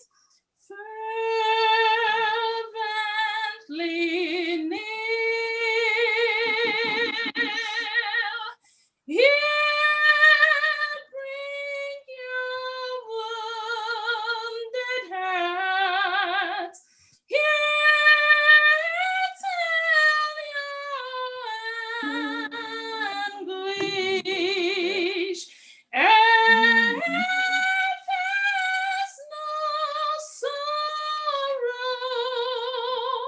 that heaven cannot heal. Earth has no sorrow that heaven cannot heal. Amen. Let us pray. Our Father in heaven, we want to thank you for another Sabbath. We want to thank you for your leadership, your guidance, your protection throughout this week. But before we go on with this prayer, I am asking specially for you to forgive my sins, knowing that I'm the chief of sinners. I also ask for you to forgive the sins of my brothers and sisters logged in at this time. Father in heaven, we sinned against you. We sinned against each other. We did things that you told us not to do during this week. But because we know that whenever we come to you, that you will forgive and forget all those sins. So Father, at this time, I bring all those sins onto your throne of grace. I am pleading for that marvelous grace to come now and be greater than all those things in Jesus' name. Amen. Amen. Thank you for forgiving us. Thank you for making us worthy now to come at your feet. Father, we bring all praises and adoration, all thanksgiving unto your throne of grace. I cannot even mention the good things that you showered on my own family this week. Talk less mentioning the wonderful things that you did for my brothers and sisters in the church and in the community. Father, we did not see any emergencies. We did not have any accidents, no incident reported so far. And so, Father, because we are alive and healthy this moment, we bring all praises and adoration only unto your throne. In Jesus' mighty name I have prayed. Amen. Amen. Amen. Father in heaven, now I want to bring all those burdens. I want to bring all those cries. I want to bring all those signs. I want to bring all those groans of pain that we are having. Father, because I cannot go into everybody's heart at this time, I cannot mention all the problems one after the other. But yes, I have the confidence that you knows all these problems and you will solve them accordingly in Jesus' name. Amen. Father, Amen. in every way that we are hurting, both emotionally, physically, spiritually, I bring them onto your throne of grace and I say at this moment, may you hear the hearts of everybody here right now. Even those that weren't able to log in today because of one thing or the other, hear their hearts too in Jesus' name. Amen. Please give us the patience, knowing that you will do everything that we have asked you today when it pleases you, only when it's your own time. Give us the patience now, Lord, to wait and to keep trusting, believing that at your own time, all these problems will be taken away in Jesus' name. Amen. For the sick people, I pray that from heaven, that you will calm those nerves, calm those pains, Jesus, that we're going through.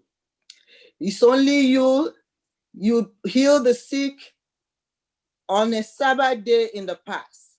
And so, Father, at this moment, I am believing that you are passing through here now. I am believing that we are at your throne of grace. And so whoever is sick that have that belief, I pray that this moment that you will touch that person according to their faith. Please, Lord, have mercy on this person today.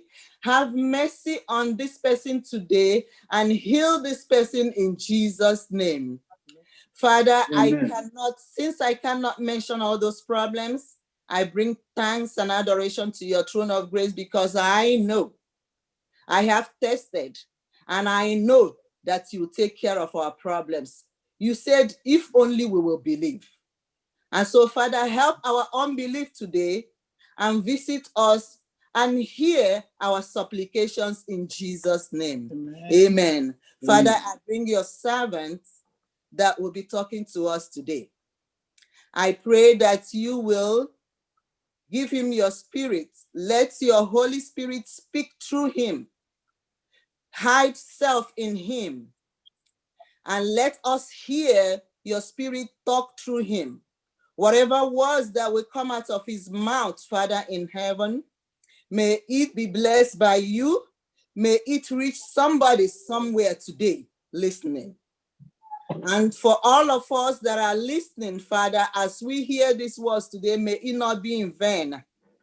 May we live to be hearers and doers, so that at that time when you will come for that great harvest, we will be found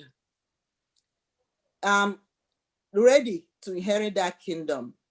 It is our prayer today that you will answer even those that we did not mention, for we have only prayed in Jesus' mighty name. Amen. Amen. Amen. Amen.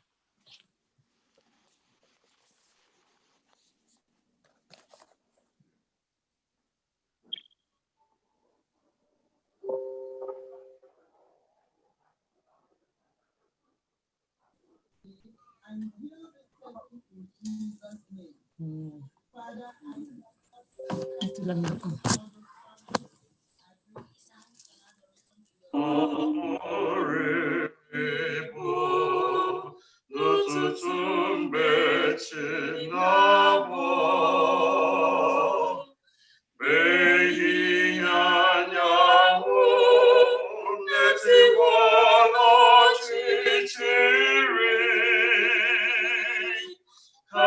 Jesus, God,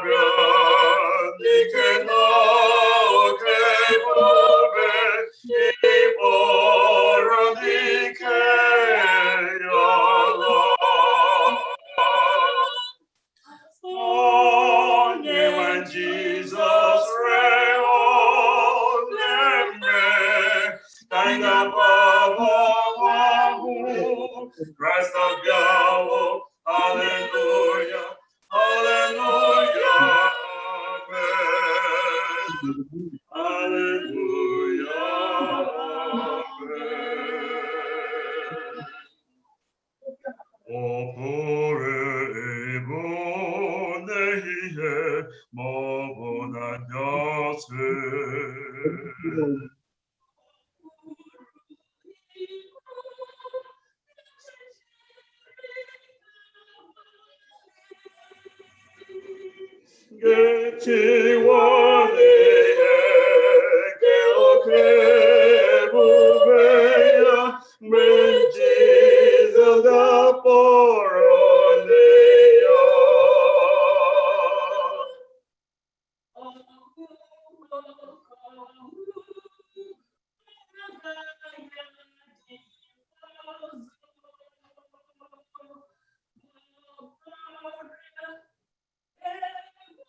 Joy of delight, till we go without sighing.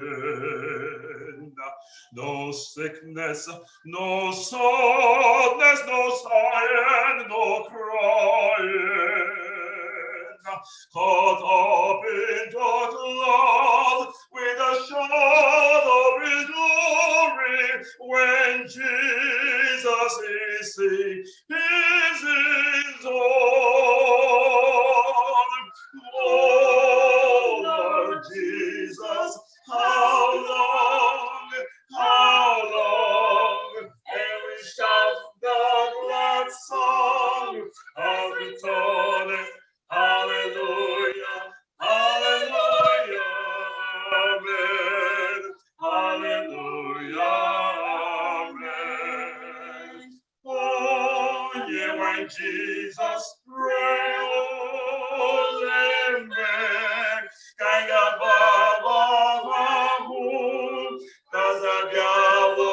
hallelujah, hallelujah,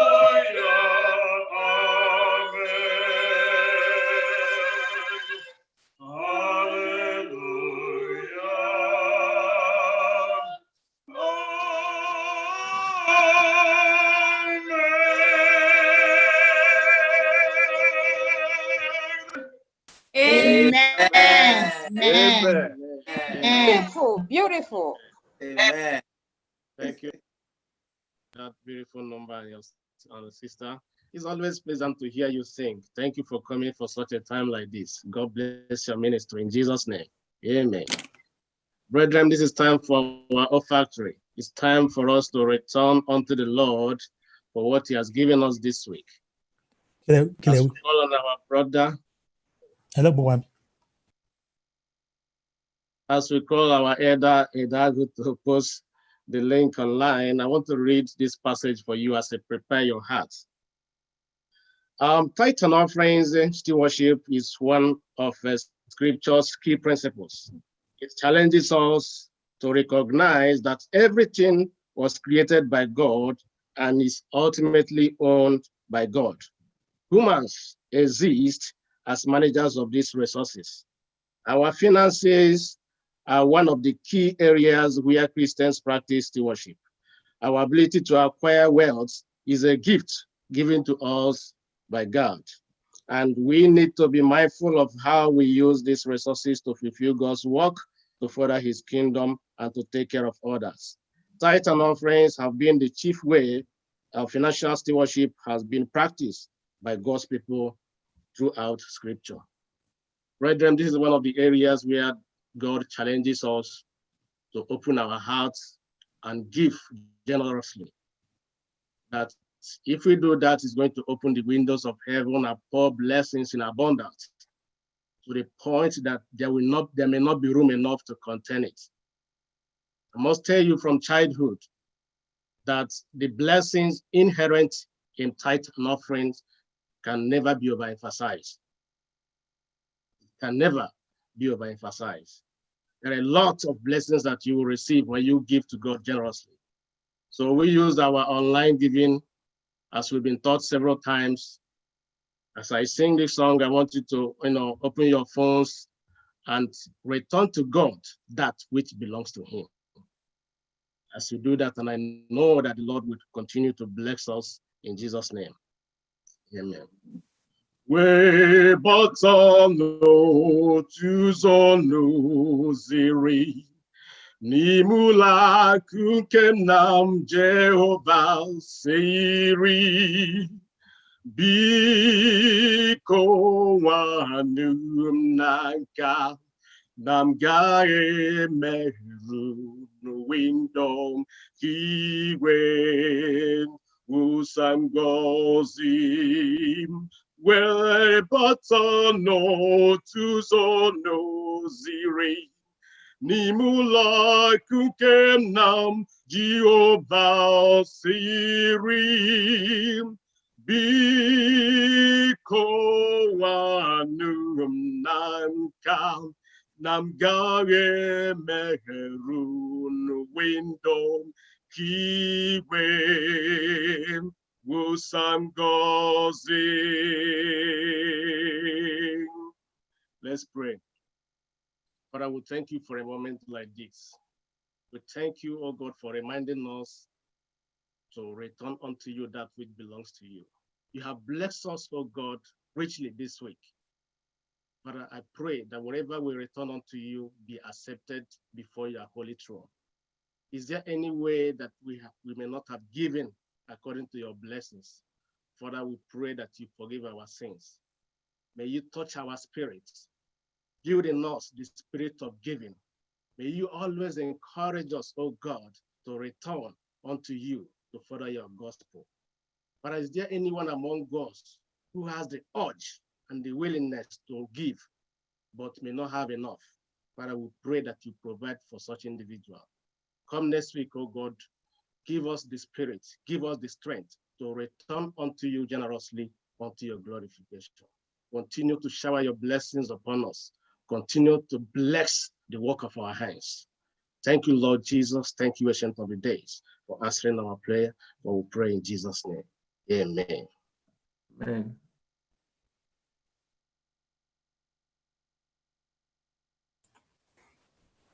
Again, we welcome everyone to worship, and we thank you for joining us in worship from wherever you are calling from, whoever you are. One good thing is we're all in our Father's presence, because he said to Moses, where you are standing is holy ground.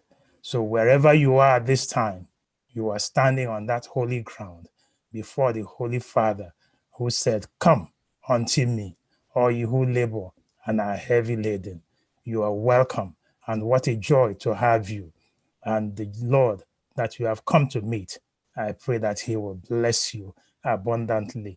And I thank Brother and Sister Uzoma Ngemana for that wonderful rendition, giving that package to the guest speaker today. And always a pleasure to have Brother Solomon all the way from Dubai, rendering and singing, not minding the time, that the time difference. So to everyone who has participated, to everyone who is here, welcome. And at this time, I used it to also introduce the speaker of the hour, Elder Ibekwe Peter Ebuta. This is when you talk of humility, simplicity, and dedication to ministry. This is the man. And he had just said, I don't need any introduction, but for those who don't know him and who has not met him, I present to you Elder Ebuta, married to that wonderful lady, Sister Dr. Mrs. Olive Ebuta. Until retirement, she was one of the group managing directors at NNPC in Nigeria, and has come to Babcock to also be one of the lecturers there. So what a blessing that Elder Ebuta is blessed with such a wonderful wife, and who has been supportive and there with the man. And the family is blessed with 4 wonderful children. And he will say the man is looking very young. I mean, he has up to 4 children. He has not only 4 children, but 8 grandchildren. After the worship, that will need to know the secret behind all this. And as I said, very dedicated, simple, humble.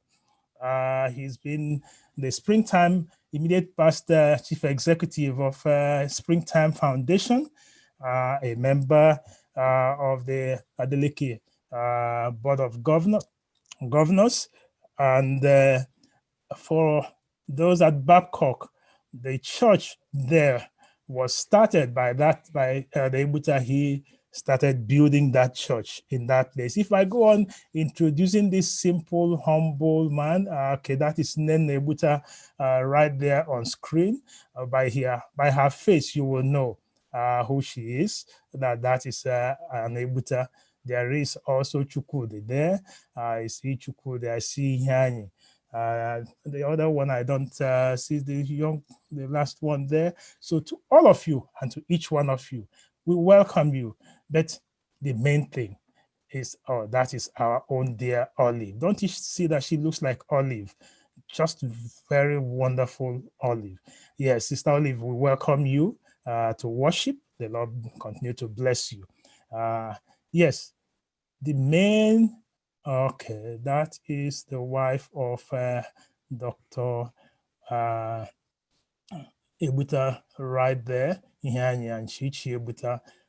So we welcome you for coming to support Daddy, and I pray the Lord to bless you and each and every one of you. Yes, as I said, the main thing he wants is to be known as the child of God. That is what he aspires to, and that is what each and every one of us aspires to. So after the choir must have finished singing, the next voice you'll be hearing would be that of Elder Ibekwe Chukwu Peter Ebuta. Elder, we welcome you to FirstIgbo, and I pray the Lord to lead, speak, and empower you to bless the people of God. You are welcome.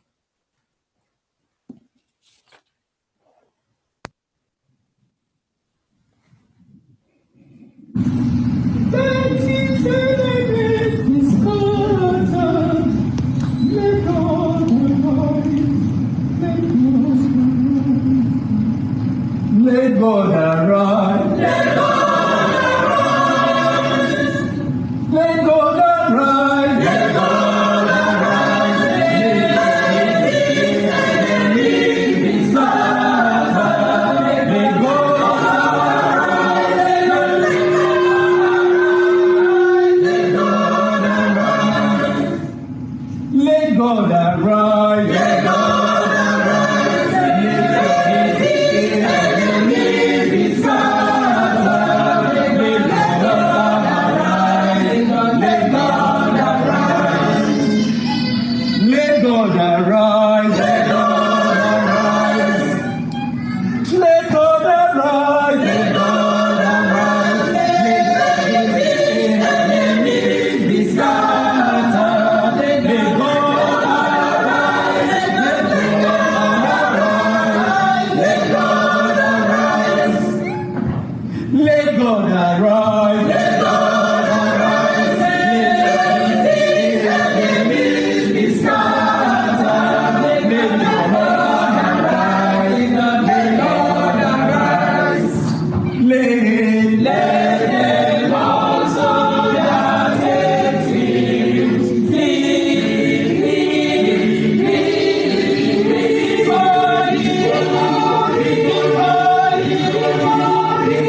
Amen. Unmute yourself.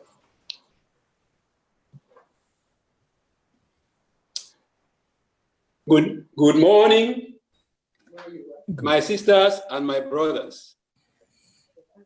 I'm greeting you from Lagos, Nigeria. Here we are about 10 minutes to 5 in the evening. No matter how long I try, I always think I should greet in the time I live in. But I've tried today to greet right. That is to say good morning to everybody. My first impression about this church is a vibrant one. I was talking to Pastor Kezie, reminding him where we started his vision of this type of church. He was in Baltimore at that time, and we were in a gym sweeping out to have a little space to worship.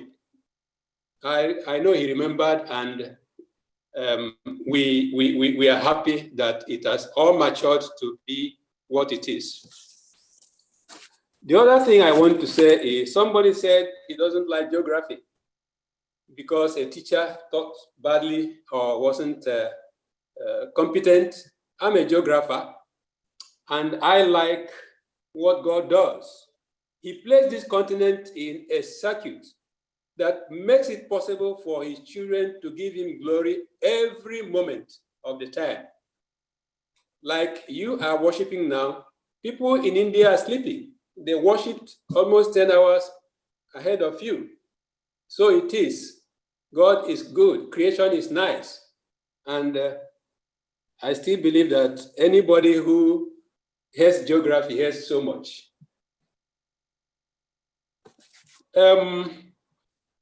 It's about 20 years now. Olive and I have routinely visited the US. In that time period, we've had the privilege of worshiping and fellowshipping with members in ethnic Nigerian SDA congregations. Indeed, like I said, we are witnesses to some deception of some of these churches, and relatively new phenomenon in the United States. It isn't long ago they started having these ethnic churches. And I want to believe the growth and the development are justified the founders' purposes in this. They have become centers of presence and good influence in their neighborhoods and have touched human lives in very positive dimensions. They've recovered and restored several Seventh-day Adventists who were at the brink of apostasy. They have also matured some people to leadership position in the society. I believe also that in the membership, even in this particular church, there are a lot of people who will make it to the kingdom of God. That is the purpose of the church. Amen. The church is supposed to mentor us, to nurture us until this journey is ended in the kingdom of God and eternal life begins with us. Amen. So I'm happy to be here. My wife also, we are happy. We are here. A dream child of Pastor Okezie and his group. I want to, before we talk about the sermon, I want to say, Okezie, thank you very much. Thank you. I also want to greet the members of this church and all those visiting with them today. Thank you. It is one way to make sure that the gospel goes round. The city of Vermont is supposed to be a suburban one very close to New York. I haven't visited where you are now, but I hope next time I'm in the US, if God spares life, we'll try to find you out. May the Lord continue to prosper the cause of the gospel under your collective watch. God bless. I want us to say a few words of prayer again. Thank you, Father, for this wonderful privilege we have to join people all over the world to worship you, concluding the mandate you have given us. Remember the Sabbath day to hallow it. We are doing that not just because we are doing our self-service. We are created to honor you. We are created to worship you. We are part of your glory. So help us in our little way to add to that glory by this worship. In Jesus' name I pray. You have noted, I believe, the advertised topic of our discussion this divine hour, the present truth. Actually, the full fly of this is the present truth as founded in the ministry of Jesus. Before we go further, truth is a contested phenomenon in every area of the world. I say every area, every faculty of the world. What is truth? Pilate was trying Jesus Christ, and Christ said, those who hear my word and hear the truth, they are walking in the truth. And Pilate said, what is truth? Unfortunately, he didn't wait to get an answer from Christ, but when he went out to the Jews who were waiting to hear the verdict, he went there and said, I find no fault in this man. And that means Christ is truth, is real, is the fact. So the definition of truth cannot be anything else than what Christ said he is. Remember in John 14 that Thomas was very, very disturbed when Christ said, you already know where I'm going, you know where I'm going. Thomas said, no, no, no, we don't know. And Christ said, I am the way, I am the truth, and the life. No one comes to the Father except through me. Yes. So he is the truth. Anything outside him is the untruth. He is the truth. This answer of Christ is a very beautiful one. He didn't just talk about truth. He gave three things. He is the way, he is the life, and then the truth. He is saying there's a way constructed by God where those who want to return to God after the fall can walk. And you call that the plan of salvation. That plan of salvation, it starts from your baptism till you reach eternity and stay with God. Many generations of earthlings have trod that way.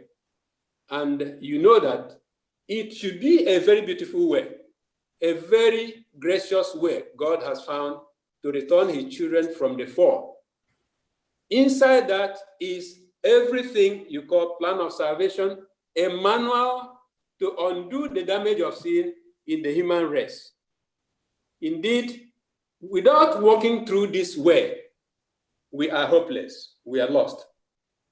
And that brings me to this single fact. I have watched the Sabbath school, beautiful Sabbath school it is. I've watched the groups, they are singing and their contributions. It's a vibrant church. And I want to believe that nobody in this church or any church at all, even those who keep Sunday, I think everybody is determined to make it through this way and return to God in eternity. I believe it. So the dividend of Christendom, of Christianity actually, is eternal life. It's eternal life. If you miss it, you missed everything. But I'm not saying the only thing you get is eternal life. God has given everything. Christ said, seek first the kingdom of God and his righteousness. What will be added? All other things. So on this way are all other goods.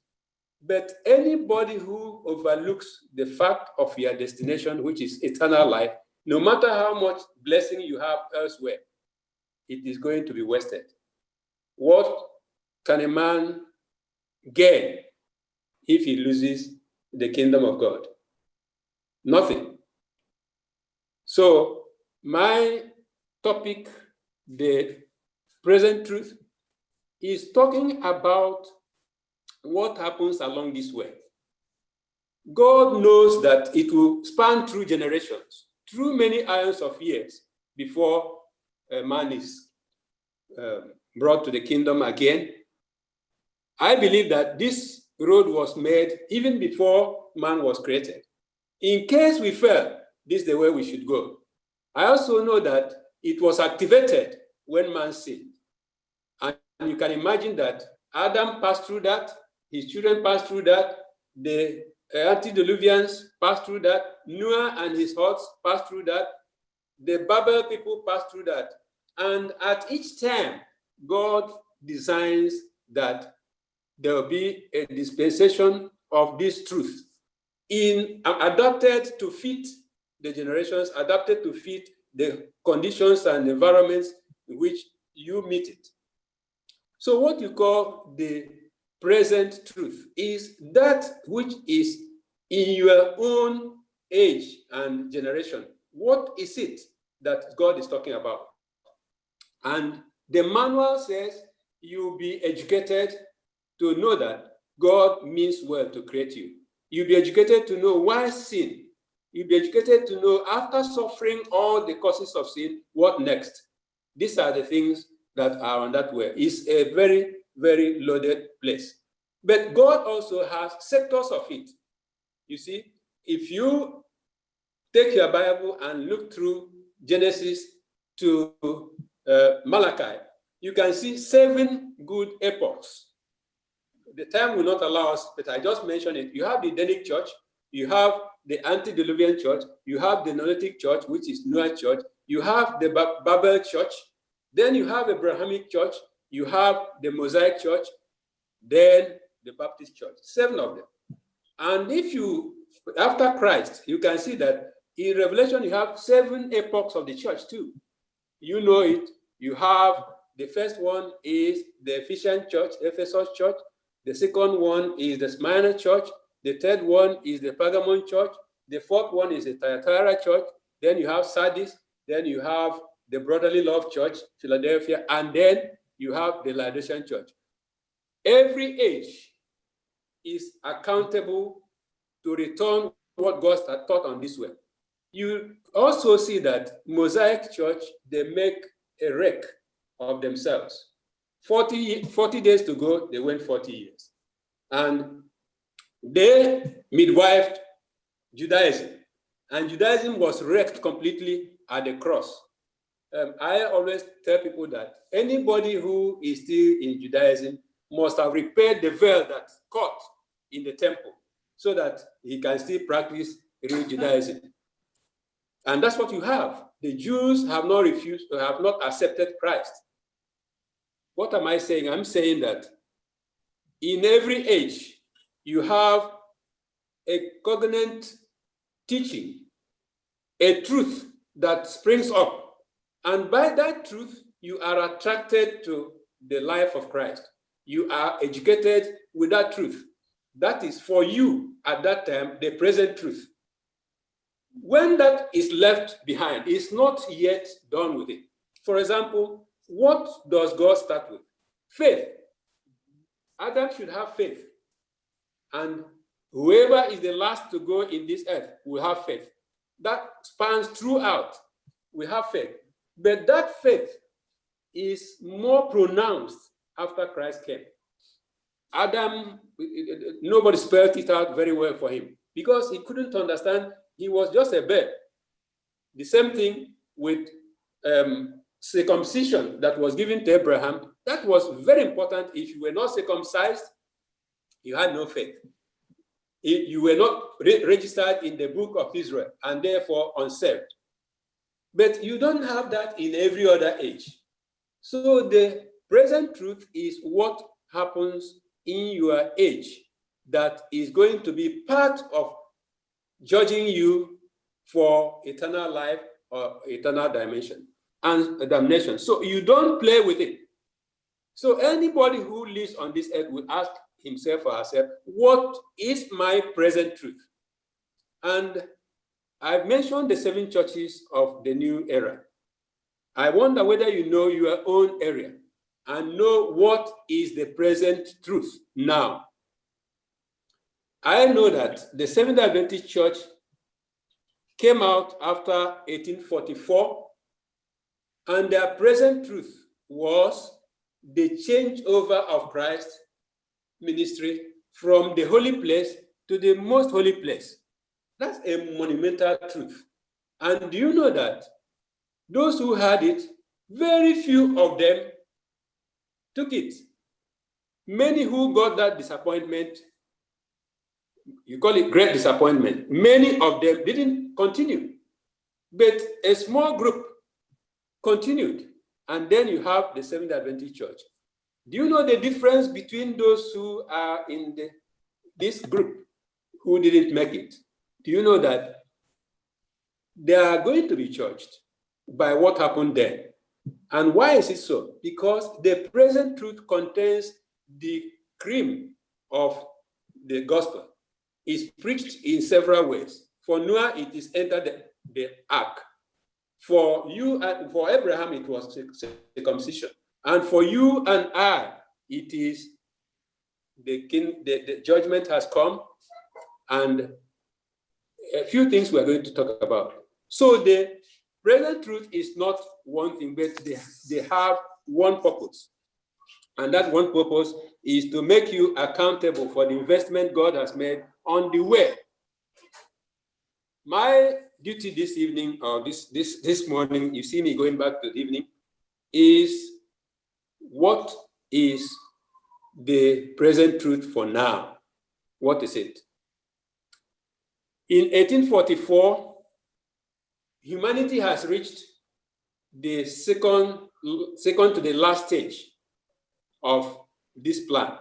Remember, Christ came to the world.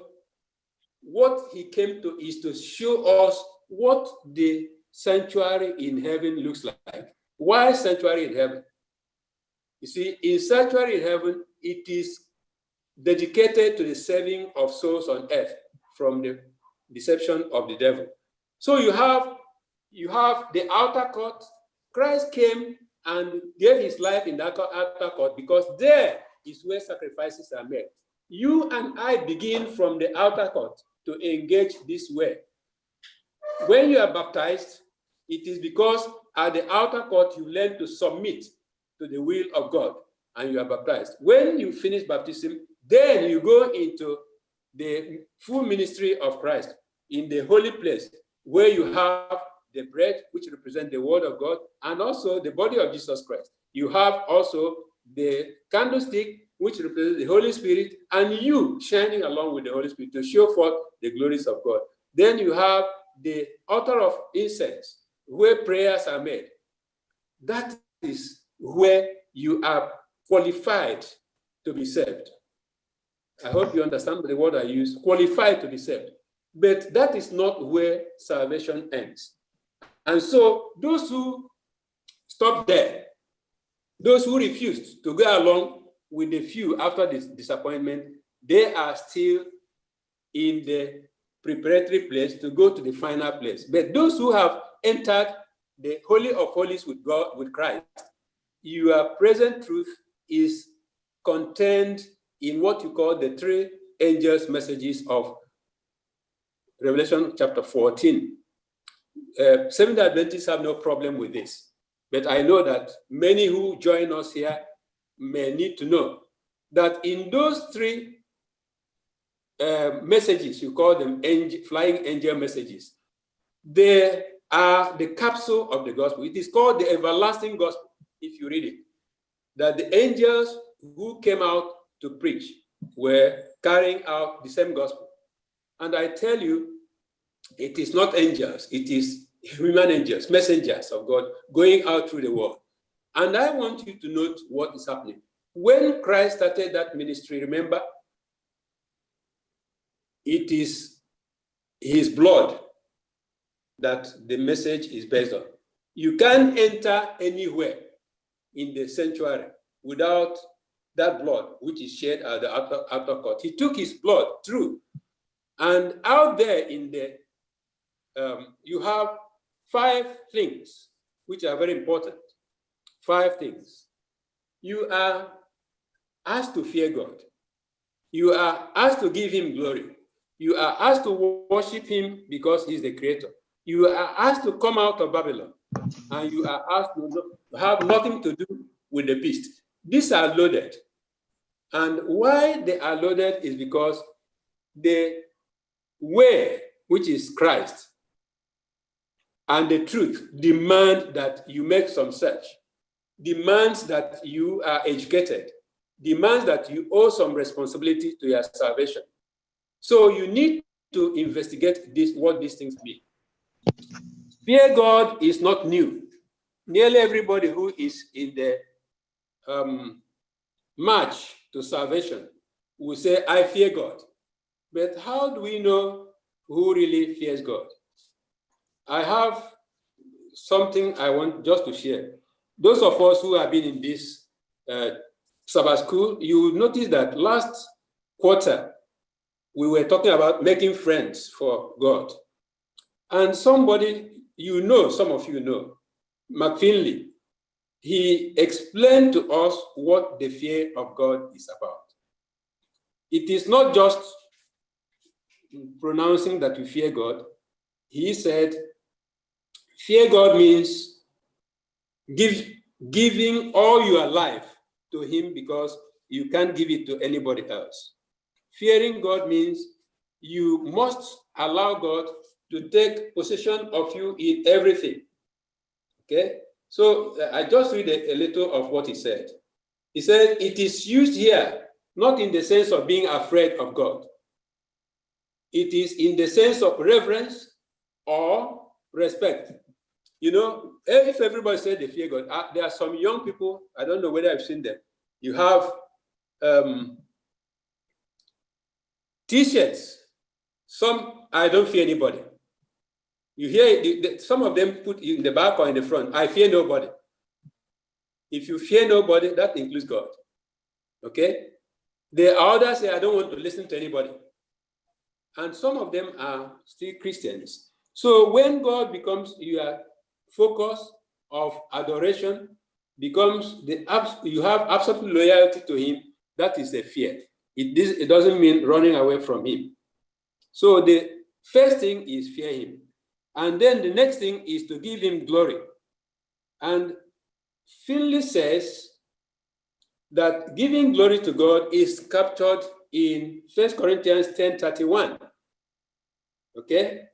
Which is what we all know. He said, therefore, whether you eat or drink or whatever you do the same to the glory of God. And so that evangelist said, we give glory to God as we reveal his character of love to the world. But he said also that in real details, you give glory to God in your diet, you give glory to God in your appearance, you give glory to God in your music. And I want you to know that God is not kidding. At the holy place, you qualify for eternal life. But at the Holy of Holies, you are fitted for eternal life. I don't know if you shopped in a clothing shop, particularly in New York. There you have so much dresses to wear. When you buy, they say there's a fitting room. You go inside the room and check whether it is your size. Fitting means you are decorated with what it takes to be in the kingdom of God.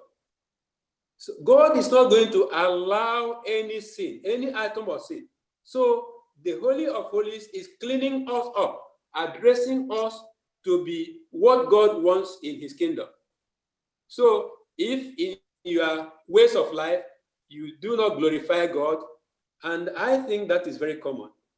I am not opposed to other life. Indeed, I was to make a contribution to chapter 6 of Deuteronomy in the Sabbath school. There it says, everything about training a child is giving him Christ. Okay? But you also have overload. And that's why many of the children of pastors and those who rebel, they say that I'm fed up. I wake up in the morning, you talk about Jesus. I wake up in the afternoon, you talk about Jesus. What other life can I live? So many of them live. But God is an artist. He has many other things to beautify us with. And so in giving glory to God, I want to take your time there. In giving glory to God, it means if we come to church, there's a way to dress. If we are before him, there's a way to comport ourselves. If we are even making our personal arrangements, who becomes my friend, who becomes, what work do I do? You must check it out with God, because these things are very important to give God glory. I'm not going to be particular. I know that the United States of America is a hard place, very hard place. If you don't take time, you won't do anything other than look for money. You won't do anything. People have several duties to perform. Some people don't sleep. And when you ask, they say, how do we pay these bills that are coming? But God is not worried about that, because he said all other things will be added to you. First of all, seek him first. And I know hard as it may be, God has grace to give you. So giving God glory is extremely very important. Then worship him who created the heavens and the earth. It's very important. I'm wondering how this came in here in the Holy of Holies. Many Christians are not in the proper place to worship God according to the fourth commandment of Moses gave us. That is, remember the Sabbath day to keep it holy. Many have said, no, that is old, it's no longer abiding with us. Oh, we've chosen another day and so on. But read that particular place. You are worshiping him because he made everything in the universe. And that is the same law you have in Exodus. The same fourth commandment you have there, that you worship him because he made everything. Many who have issues with this are those who have not taken time to find out that the fourth commandment is extremely very important, because it is the only one that hits time at the middle. Pause for a week, one day in a week. You know, if it has happened to me, I was scheduled for an interview and I didn't read the block well. I didn't know that the date given me is 17th, and I thought it was 19th. I don't know what happened to me. So on the 19th, I went for that interview. The place was locked. You know, if God said, I want to meet you on a certain date, on a certain place, on a certain day of the week, and you choose your own, are you asking God to be there when he has given you an appointment? No. So it is a very important part of the Decalogue to know that there's a specific appointment humanity has. I want you to know that the reason for the Sabbath is restoration. Rest in the body, rest in the spirit, rest morally, whatever it is, take a rest and let the Spirit of God refill you for days ahead. See, so keeping the Sabbath is a present truth. And those who haven't learned it, it is very important to know that in judgment, by the way, what is God picking us for? For judgment first, before giving you eternal life. If you don't pass this acid test, where are you going to? And then the other thing is, come out of the world. When you hear Babylon, it is this present world. This is an election season in your country, and you can see the turmoil. And it is coming at a very difficult time for everybody when the virus that is hitting everybody is at its peak. And what you see is a crossfire of what is true and what is false. Telling lies, what you call fake news, what you call alternative truth. All sorts of things are put in there. That is the Babylon I'm talking about. Babylon where everything goes. Babylon where you drop up, you talk about training up the child. Nobody cares. The children are left to do anything they want. You know, if you don't take time, they call police on you. That's the place you are. And we are saying that is not the place to be. God has a better plan for us. Then the other thing is, and the last of it is, don't parley with the beast. Don't parley with the beast. Otherwise, you are going to receive his mark.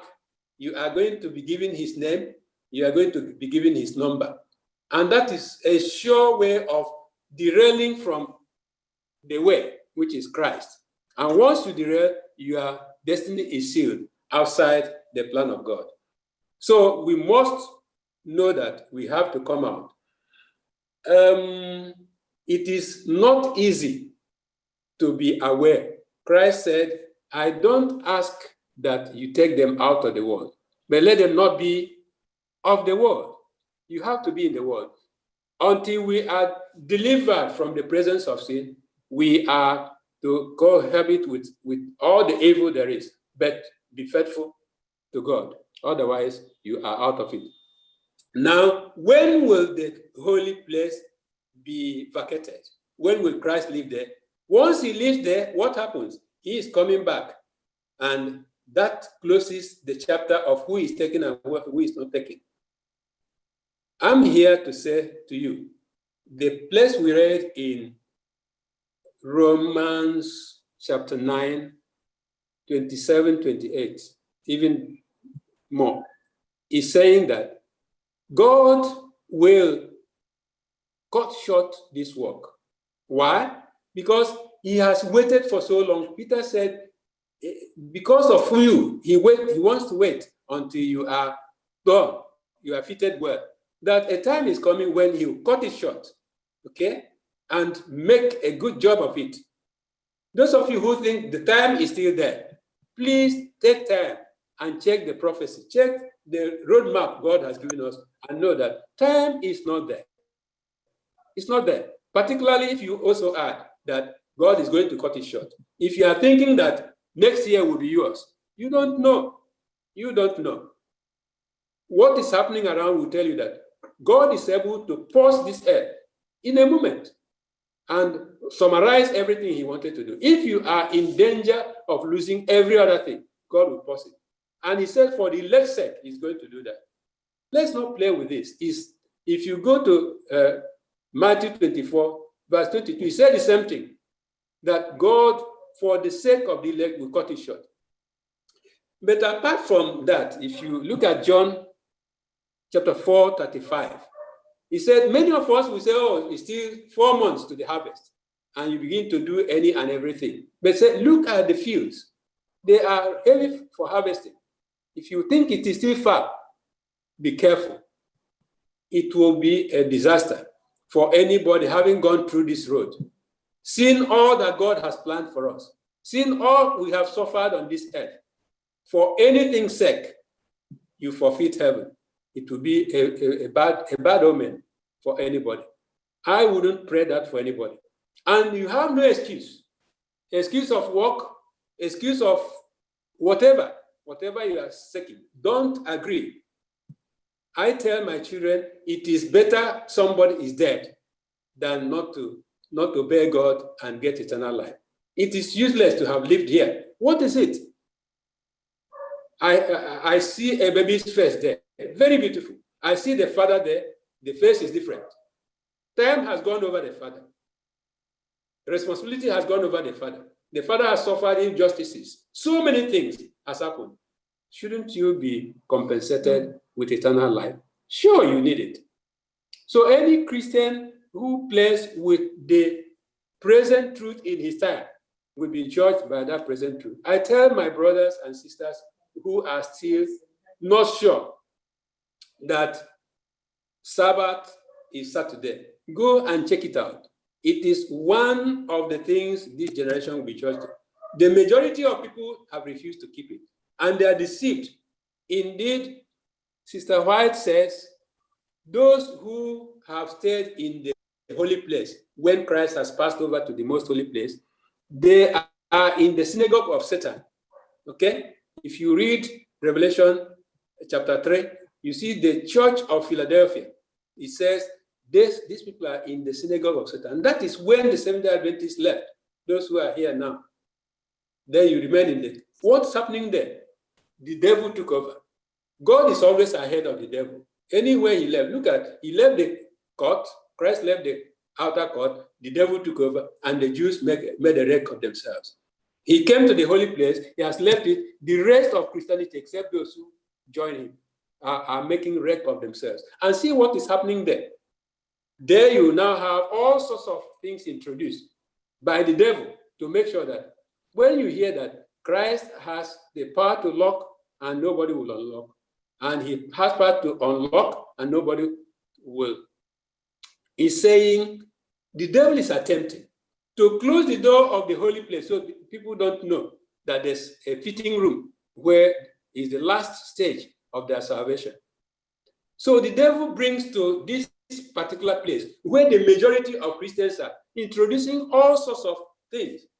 Somebody said that very soon the Catholic Church will baptize homosexuals.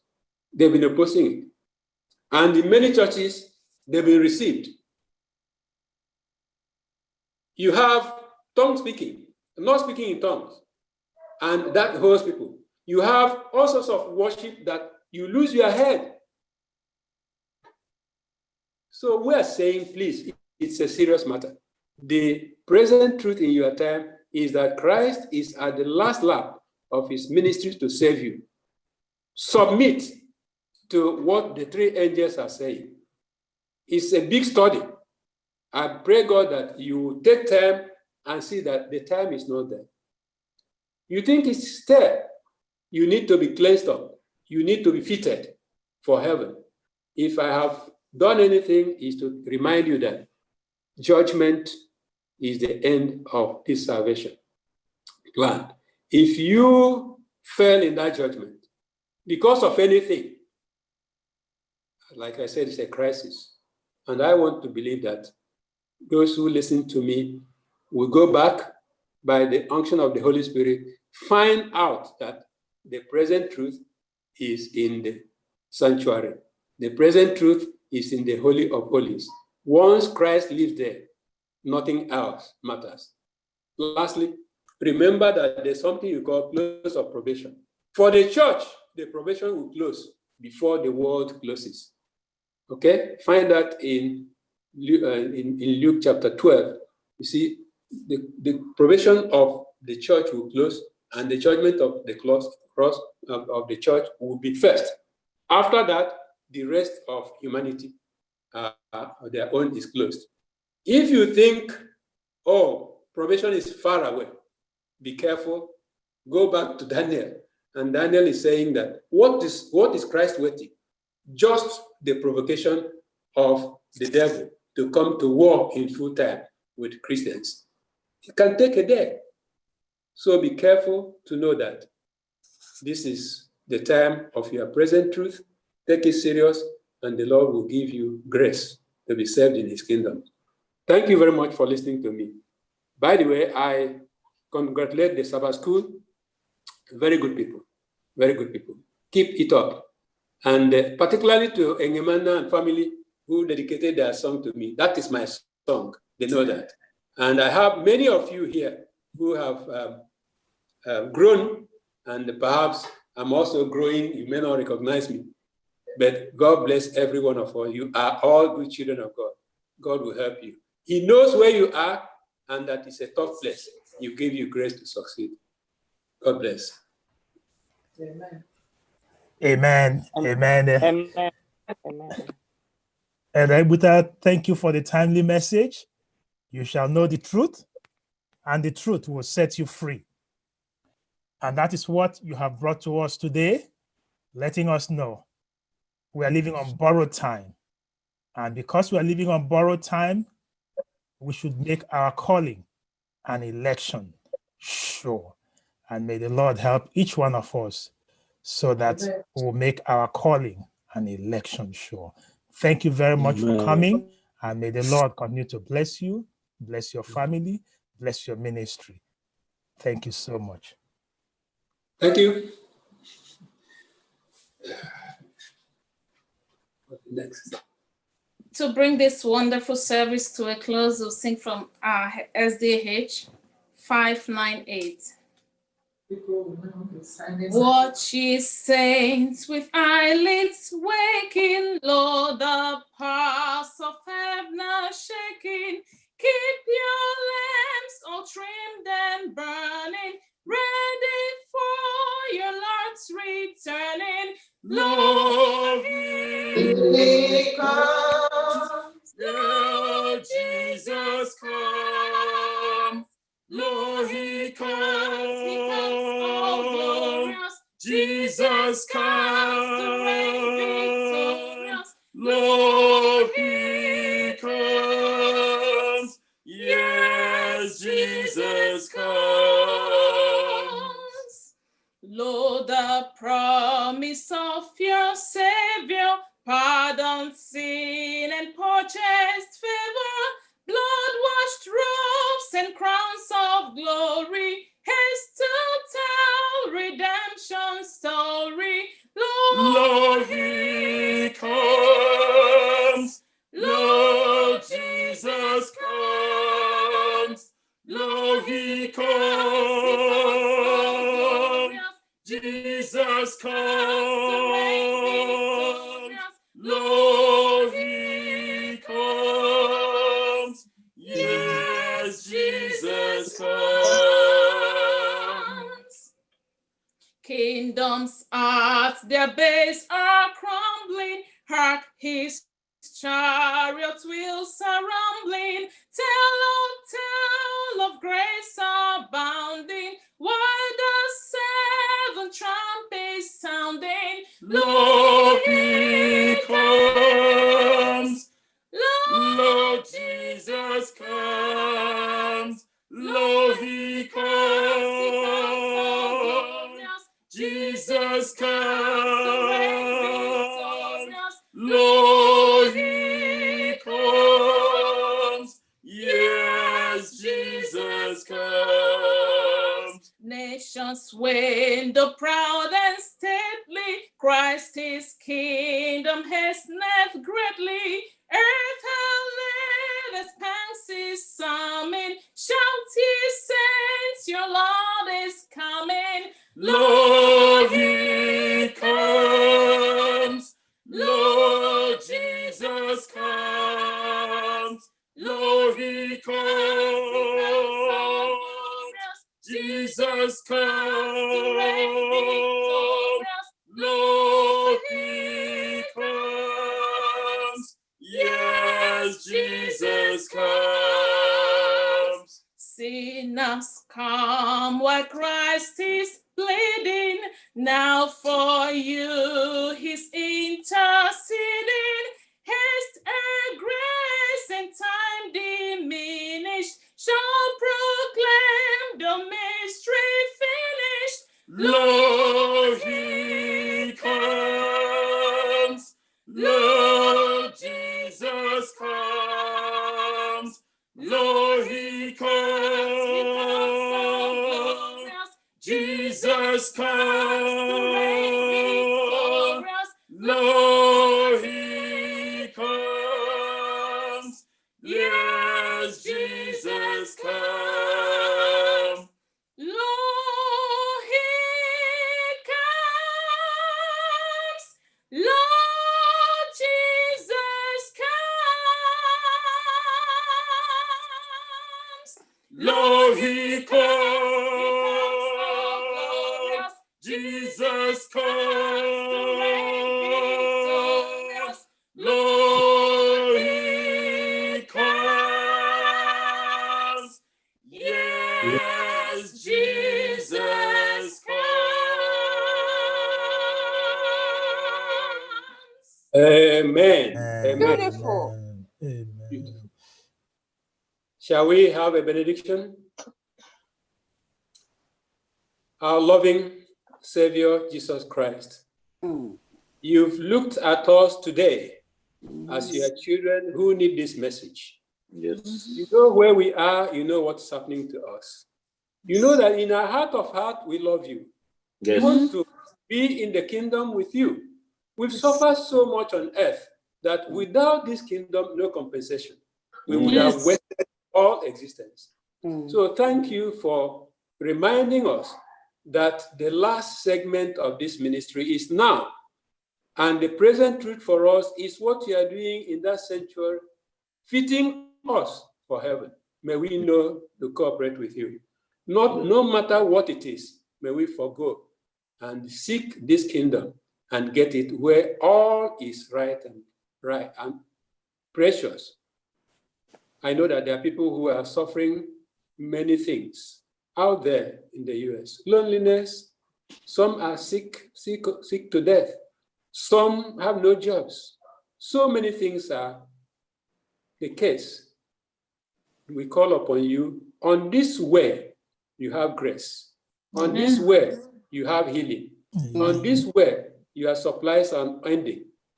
Visit such people and help them to continue this way, no matter what, even if it costs life, so that they can have eternal life where you can do them goodness. We also see people here who have been successful, and perhaps their success is causing trouble in their religion. I pray that you help them to count it privilege to hear this message that to have the whole world and lose one's life is foolishness. Help them to be wise and remember that those things will go nowhere. Yes. We have people here also who have not decided. They don't know that there's a standard Christ is looking for. And that's why he's in this last lap of ministry. They've not talked about what should be eaten, how to dress, how to conduct themselves. Eternity is not a disorderly place. Eternity is ordered. And Christ will not take anybody who has not discipline there. Help us to live down, kneel down, and ask you to give us the way. If people are addicted to alcohol, save them. People are addicted to gambling, save them. If they are addicted to immorality of any type, save them. And we are praying that in the end, from all ages, a throng of people saved for your kingdom will be innumerable, and we shall be there ourselves. That's our prayer. In Jesus' name I ask. Amen. Amen. Amen. I will follow thee, my Savior, well surrender, Lord, my be. Well, thou goest, I will follow. Yes, my Lord, I'll follow thee. I will follow thee, my Savior. Thou didst shed the blood for me, and all should forsake thee. By thy grace, I'll follow thee. Amen. Amen. This is that moment of meditation where you and the Lord would speak one-on-one. You have heard the message. You have heard the call. You have heard the truth, the present truth. You also came with your burdens. This is your time. For the next 1 minute, just you and the Lord. Talk now.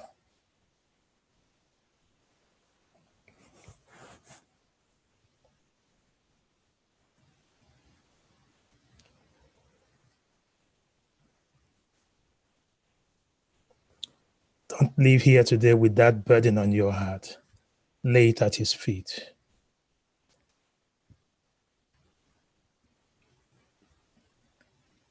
You're weak. Receive strength now.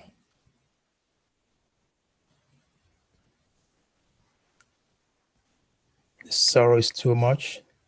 I pray the joy of the Lord to be your portion.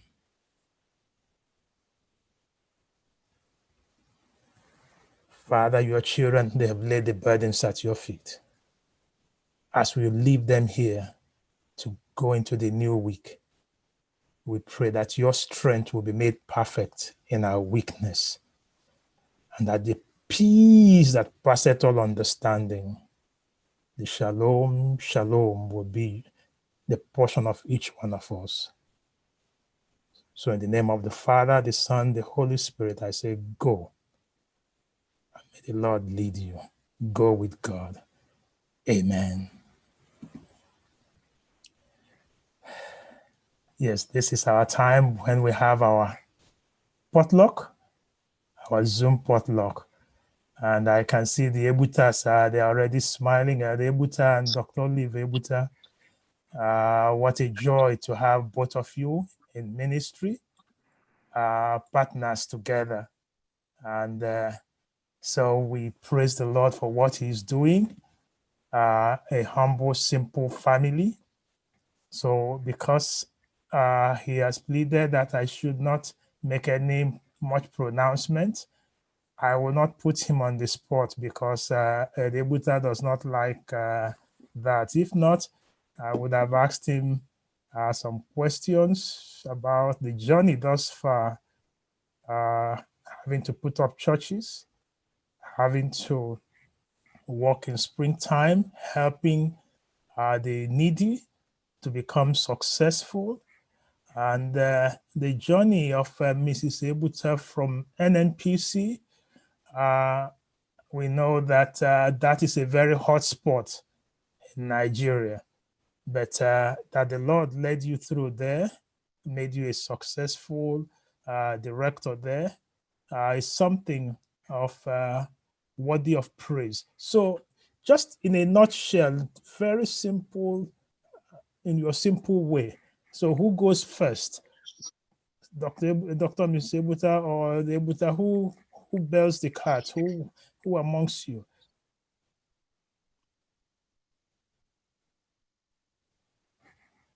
You're muted. You're muted.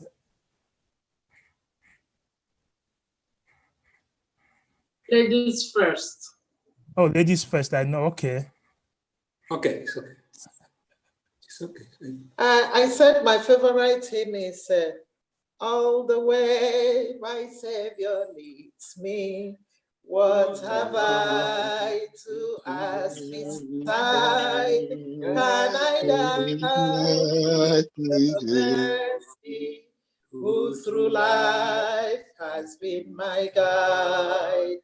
Heavenly peace, divineness, comfort, here by faith in him to dwell. For I know whatever befall me, Jesus doeth all things well. For I know whatever befall me, Jesus doeth all things well. So, Pastor, that's the summary of my story. I couldn't have asked to be led differently other than the way the Lord has led. Thank you. Amen. Pastor, I also know that you requested assistance from Dr. Adeleke. And I also know that people have given what he required. And I'm praying that before long you get to hear from him. That's my message for you. We promise we will follow up. Okay. Yeah. Elder Dr. Adeleke is a rare gem. He is a special gift to the church. Amen. He's wonderful. He's difficult. He will do what he said. He does not say something and does something else. He is who he says he is. And if he says he's going to do this, he will do it. Amen. Amen. I just know you want to get off the hook. So I will let you off the hook. What do you want to hear? That I went back to school? No, he wants to hear that. No. That I worked in government for 34 years. I have a problem. And then I retired and went back to school because all through my life, I've always wanted to be a teacher. And while working in government, I stayed on the teaching side, corporate teaching. And so I went back to school and did a PhD, and I'm teaching, and I'm enjoying what I'm doing. Pastor, one other thing is that okay, go ahead, sir. It's a potluck. Yes. It's a potluck. It's not and we have our own lunch here. We want to share with you. What do we do? Pastor Makinde, please help me out because I didn't want to start any fight here. Please, Pastor, I have a 6 to 9 online class. And I know. I will let you go. Pastor Makinde, just let them go. Before they go ahead and help me out in this battle here. Because I didn't want to start any fight now with Sister Oli. Because I know when I get yes. I know when I get on her case now, she will get on me. Well, how did you know I was here? I know because you were hiding over there and I saw you. Well, you know, for the Ebutas are a family that I don't know how to describe them. They're just simply unique. And, of course, you know, they don't like to blow their trumpet. So there are some of us here who have no inhibition in blowing that trumpet, because it's rare to have. I mean, Ebuta is my senior brother. That cannot be controverted by anybody at any place. I don't go to many places and sleep over. I just simply don't. But Igbere is one place that I feel at home. For them, I'm not a professor. I'm just simply a brother. I makes a lot of difference. Their children are my children. Their grandkids, every time there's something to celebrate in that family, we are the very first to hear. And what brings us together, by the way, is commitment to God and commitment to the truth. It's nothing else. My affinity with the Buta family is stronger than human blood affinity to relations that we come from the same, not just from the same area, but from the same clan or from the same family. So, and I would just want to challenge each and every one of us that we need, when you have commitments to God that are so strong, that are not shakeable by any situation or time, it's something that directs your whole life passion. The fact that Sister Olive finished a career and embarked on another one. By the way, what she takes from the money from the job at Babcock, she adds to it and uses for charity. Yeah, either for scholarship or so it's nothing. It's sometimes they give what they don't have. In fact, not sometimes, many times, very often they give what they don't have. They are in their need, and they still sacrifice. And people think they take that for granted, thinking that, oh, they must have plenty. No, they don't have plenty, but they have mighty. They have a mighty God that supplies us at when it's needed. I love all the Buta kids. I mean, they just make my heart beat, and I just praise the Lord for them. I pray that every one of us will have mission in purpose. Elder Buta is a contractor, is an engineer, is an administrator, is what? Is a pastor. He's a pastor. I thought you were a preacher by profession. So yes, they are one of the most detribalized. By the way, they are extremely worthy sons of Igbo land and proud children of Igbere. But no. You can't take, if you take them out of Igbere, you can't take Igbere out of them. All right, I know you. Nevertheless, their first citizenship is actually heaven. And Amen. I'm with that. Yes, to God be. Pastor Makinde, thank you so much for getting into this to help me separate this fight. Yes, I see the children here. Chukudi, you didn't put on your picture there. I welcome you. I see. Okay, I see Hyani and Chichi Ebuta. You are welcome. The Lord bless you. You want to go ahead and greet the church? Happy Sabbath, everybody. Happy Sabbath, God and bless you're calling from Boston. From Boston. I see Nena too. Nena and the kids. Good morning, happy Sabbath, all the way from Lagos, Nigeria. Where? Oh, good. How are you doing? We are good. Good to have you. Yes, thanks for putting on the screen. Okay, so let's go to. By the way, that's the first one, right? Then let's go to Nena.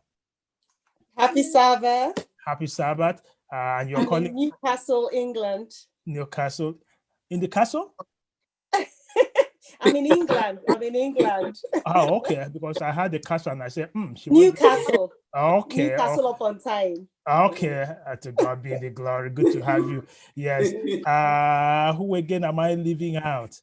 There's so many. Okay, there are so many now. Let's go to to our guests who are here. Okay, let's. Okay. Auntie Joe, happy Sabbath. Hello, Auntie Jojo. Jojo. Okay. Happy Sabbath, everyone. Auntie Jojo, you're calling from where, Auntie Jojo? Heritage Seventh Adventist. New York. Oh, you're not too good. Yes. Okay, let's go to the. Just to let you know, Elder Buta is my spiritual father. Okay, Auntie Jojo, now we know. By the way, that is Sister Chike, all the way from Heritage. Sister, good to have you. Yes, let's go to the Ebutas now. I just see it as the Ebutas. Go ahead, Sister. Hi, my name is Joy Ebuta. Mommy J. Happy Sabbath, everyone. Mommy J. Okay. Yes, go ahead. It's the beauty of our potluck is you let that person introduce and then we can agree. So go ahead, Sister Auntie J. Yes, Joy Ebuta. I'm okay Ebuta's wife. Anyway, you said Chukudi is the first. Inside the house, we know who is the first. We are not going to talk about that here. So, exactly. About everyone. I said it today. I'm not starting any fight here. Okay, just don't start it. So don't get me to any. I'm calling from Dallas, Texas. Anyway. Amen. Good everybody. Yes. By the way, greetings to OK when you speak with him. Yes. Okay, let's now go to the next person. Yes, that is Chukwudi's wife. Yes, to God be the glory. Don't behave like you. Okay. Eke Chukwu. Okay. Sister Benjamin. Let's Sister Benjamin, go ahead. But I know you by the other name. So go ahead, Benjamin. Happy Sabbath. Happy Sabbath. Go tell me it's a child. Sabbath. Oma, yes, yeah. Otoma, good to have you. Thank you. Thank you. Okay. Elder. Yes. Now let's go to the what's waste. Uncle, I come from there. All right. Happy so the ones waste. You're calling from where? Chi-town, Chicago. The ones waste are calling from Chicago. To God be the glory. Good to have you. Yes. Okay, Sister Helen, so now maybe we'll go ahead and greet now. Okay. Yes. Happy Sabbath! Happy Sabbath!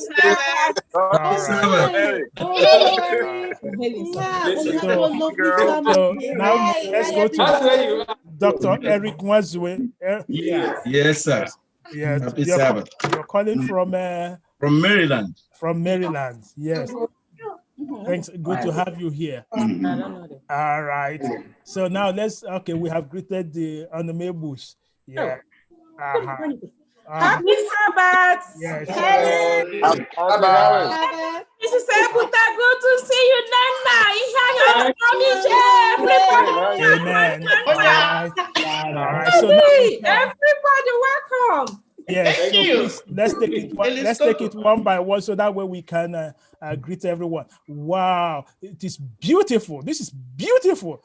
You're welcome.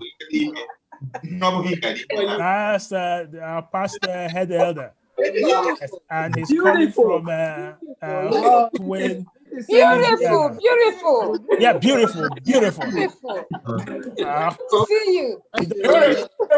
Please, you don't just say beautiful. You say beautiful. Everyone. Happy Sabbath. Good to so long. And what you have received, nobody in the world has received it from the Lord. Amen. Amen. Love you. Amen. All right. So let's okay. Now we have this. Let's quickly move. Okay. Uzoma, the family. Oh my. Sanki. Uzo, good to see you. Uzoma, we hail you.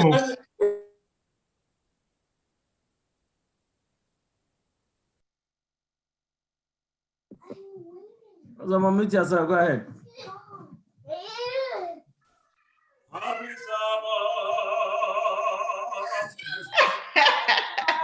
You see. Mommy J, well done.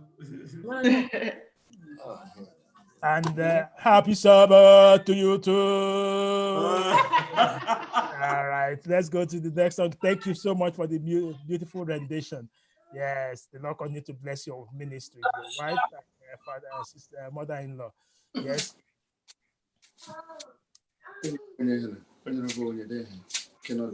All right. Yes. Let's go to the next. Let's go to the next family.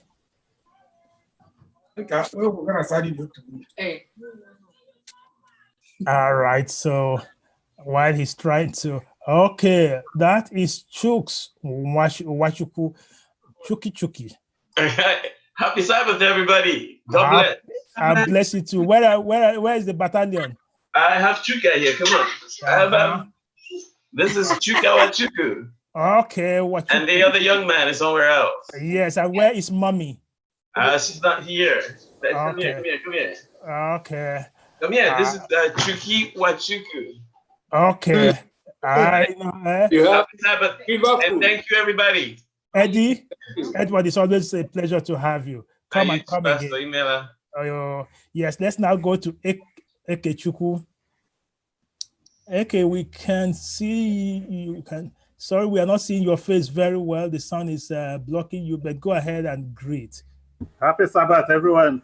Happy Sabbath. The Lord bless you for coming. Thank you. Yeah, you're calling from Dallas. From Dallas. Ekechukwu, you also please come and come again. Thank you. Okay, so we move to the next family. Where is Mama Egerugu?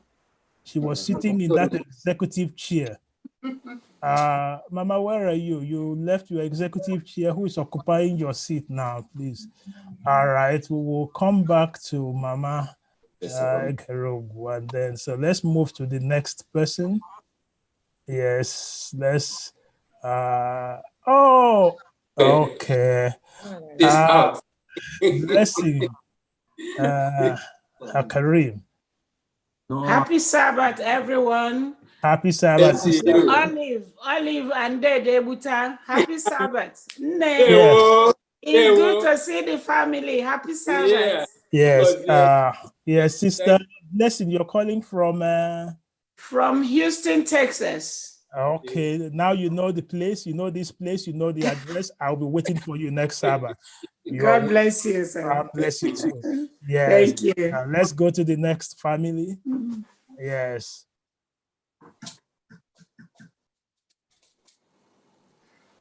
Okay. The dog is at work, but he will always be in church. That is Dr. Angucha.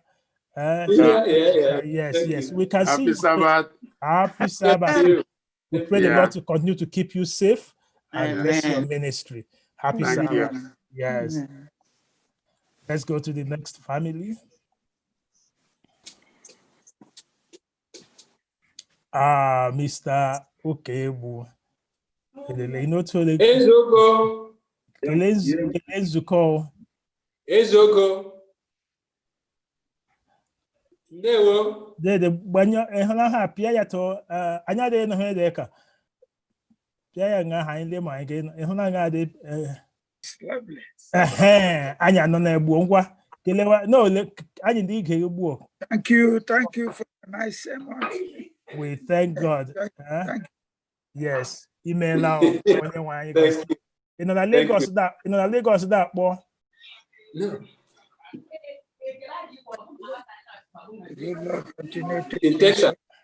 Okay. Blessed. All right, to God be the glory. Let's now go to the Bentos. Yes, go ahead. The Bentos, go ahead. We have your Sabbath. Happy Sabbath. Christian.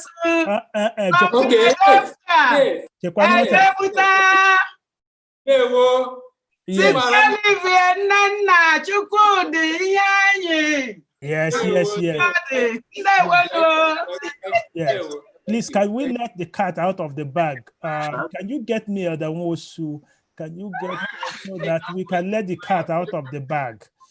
Because this cat, you don't see them. You don't see other Wosu there. I don't see him on the screen. Adam Wosu is there. Don't let him disappear. Yes. By the way, I said Maris. Okay, while we're trying to find him, by the voice, you will know that this is Mrs. Wosu. Okay. Yes, he's okay. Galaxy A10.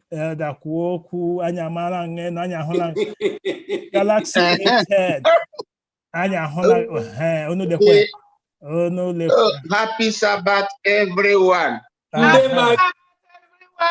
Maris. I am really good.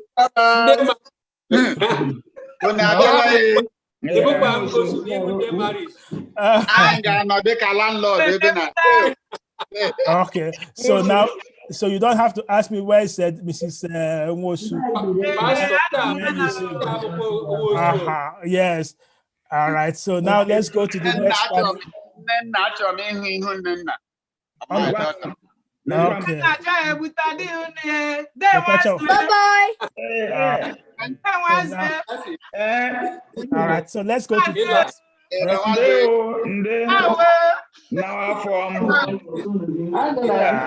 Oh, this is all right.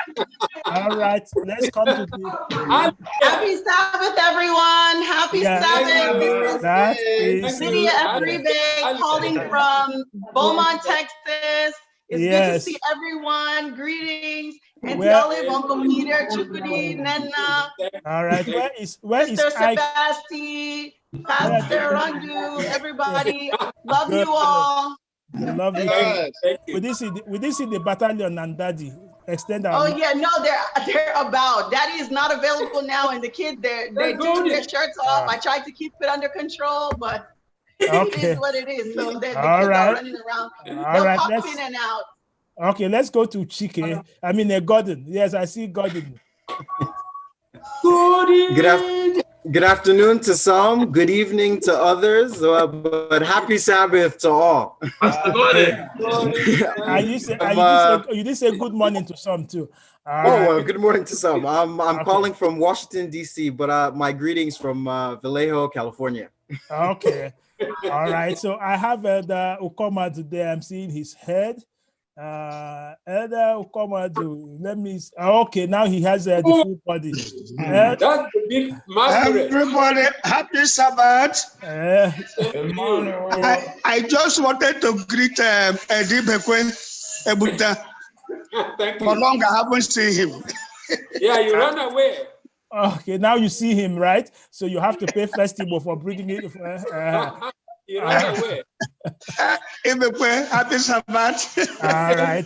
So now God let's bless you. Yes, thank you so much. God bless you. Good to see you. It's nice to see you too. All right, good. So let's I think we're coming down to the home front now. Okay, the Ike Okparas, all the way from Canada. Always nice to have you. Come again. God bless you. Thank you. Yes. Same to you. Same to you. All right. So let's keep moving. Yes. Yes. Cecilia, okay. Anyway, I'm going to take a barago banaha Jesus. Amen. Okay. Our own Emeka, Happy Sabbath. Happy Sabbath. Everyone. All the way from Happy Sabbath. Happy Sabbath, sister. Hey. All the way from California. God bless you. All right. Let's greet you.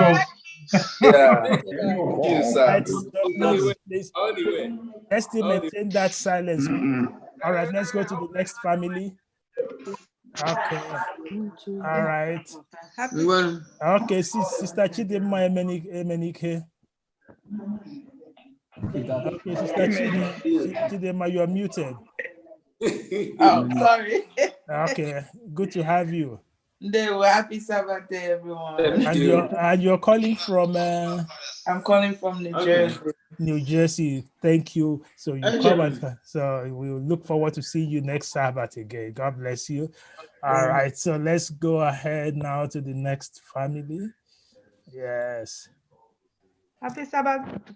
Happy Sabbath, Pastor Rondo. You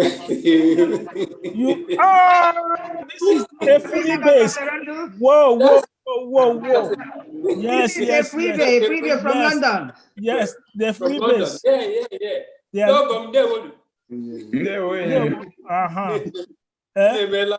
are looking very, very young. I think they are looking very well. The Queen is taking good care of you in London. We need to come and know the secret. Happy Sabbath, the free base. Happy Sabbath, everyone. Happy Sabbath, Grandma.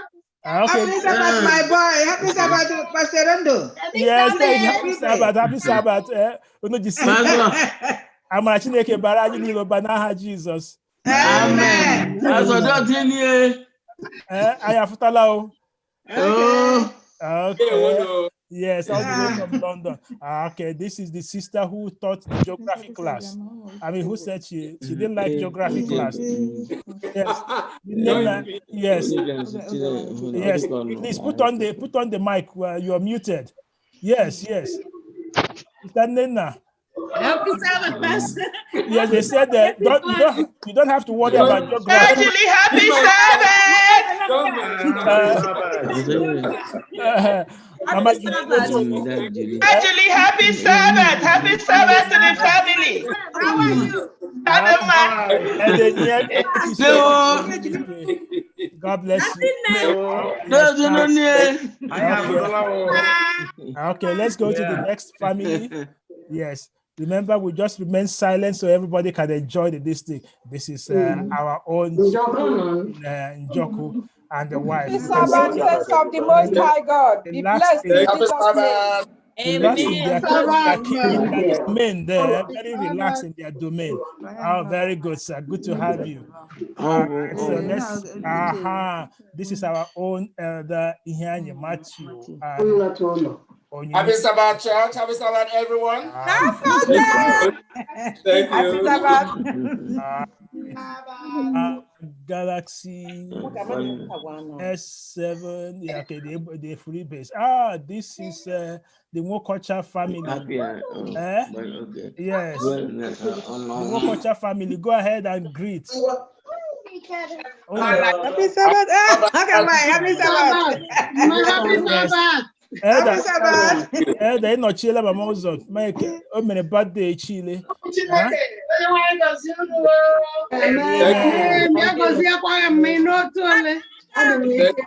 Okay. Yes. Can I go?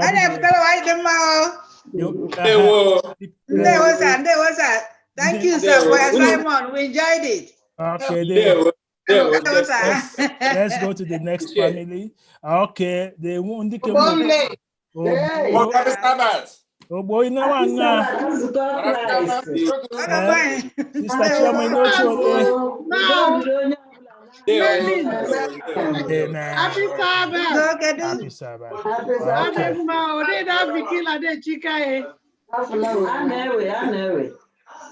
Okay, now we have Elder and Mrs. Ebere.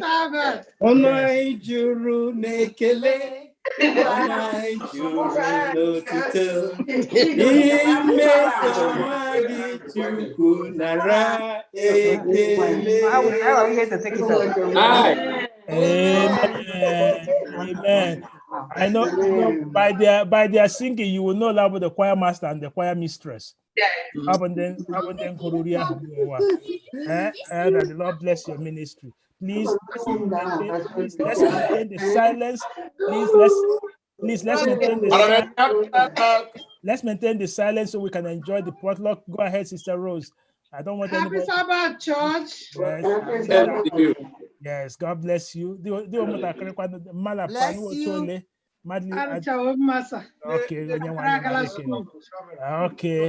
Okay, let's go to the next family. Okay, the Oriakos. Yes, I can see Dr. Marachi Oriak. Happy Sabbath. Happy Sabbath. Where is Daddy and the children? Everybody okay? Yes, girl, okay. Amen. Amen. To God be the glory. Now let's go to the next family. This is the Ojato and Ekelisti. Sister Nena, I know please unmute so I can hear her voice. Okay. Happy Sabbath. Happy Sabbath, Mama. Happy Sabbath. Happy Sabbath. And that says, where is Uche? Oh, okay. That's in another corner. Okay. Another corner somewhere. Happy Sabbath, church. Happy Sabbath. Keep up your good ministry. Thank you so much. God bless you. Yes. Let's. All right. The next family. All right. I think we are getting there. Ada ngwa nkele nzukọ. Ịgbanyụ ya agbanyụ nnu. Pia ya nga ta ino he de ka. The Apollonos, kele nzukọ. All right. Now you can finally see. Please, just everybody wait. This is the prince and princess Wambu. No, he comes. I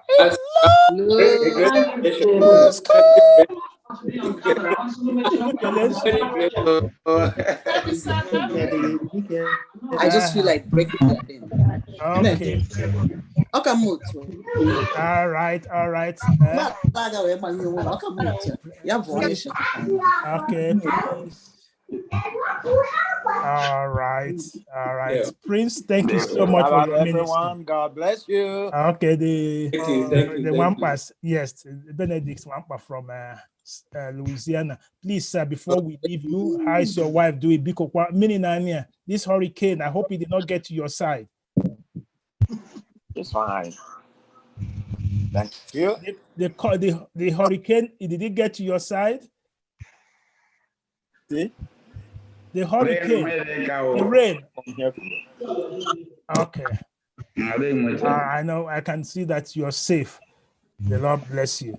All right, so let's go to the next family. All right.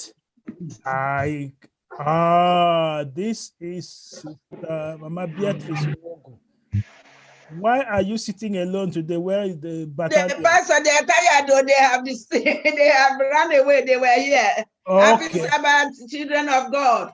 Amen. Happy Sabbath, happy Sabbath. God bless you all. All right. So now let's go to the next family. Good to have you. All right. Oh, that Christy Longwea. That Christy not only. Happy Sabbath, everybody. Happy Sabbath. Happy Sabbath. Happy Sabbath. Because the make a quasi surely dig a carahande docolata. Because I flat free judge to you. Obviously. I attack Karani. Okay, Yanniga said, the freezer, Jula. Yes, okay, now. Okay, now let's go.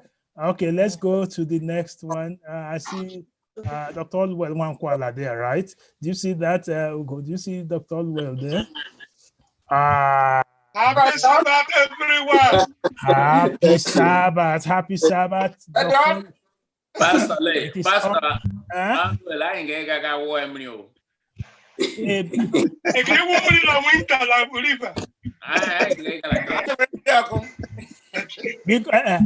Elder, Dr. Olwell, please don't. Dr. Olwell,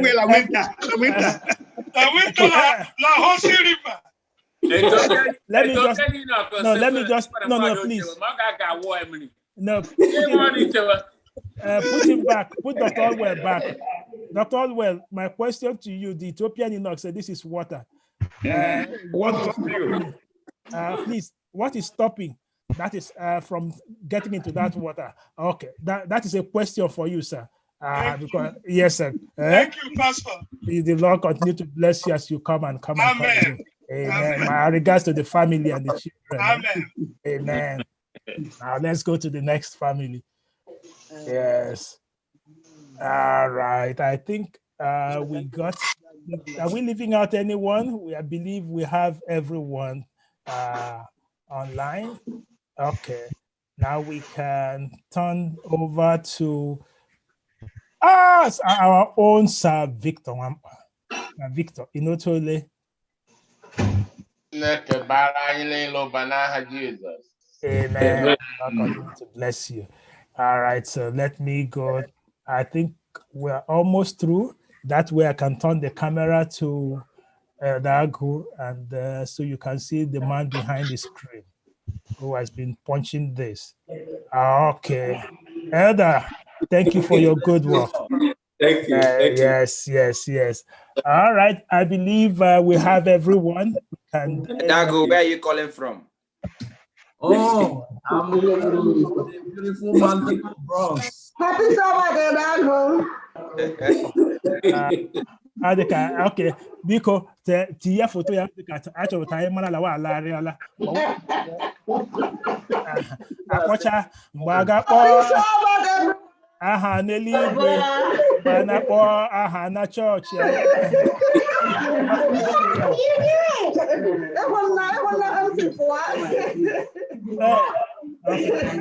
Abon the birthday la yisi fuwa. Okay. I know kwado. Okay. You couldn't make a cake.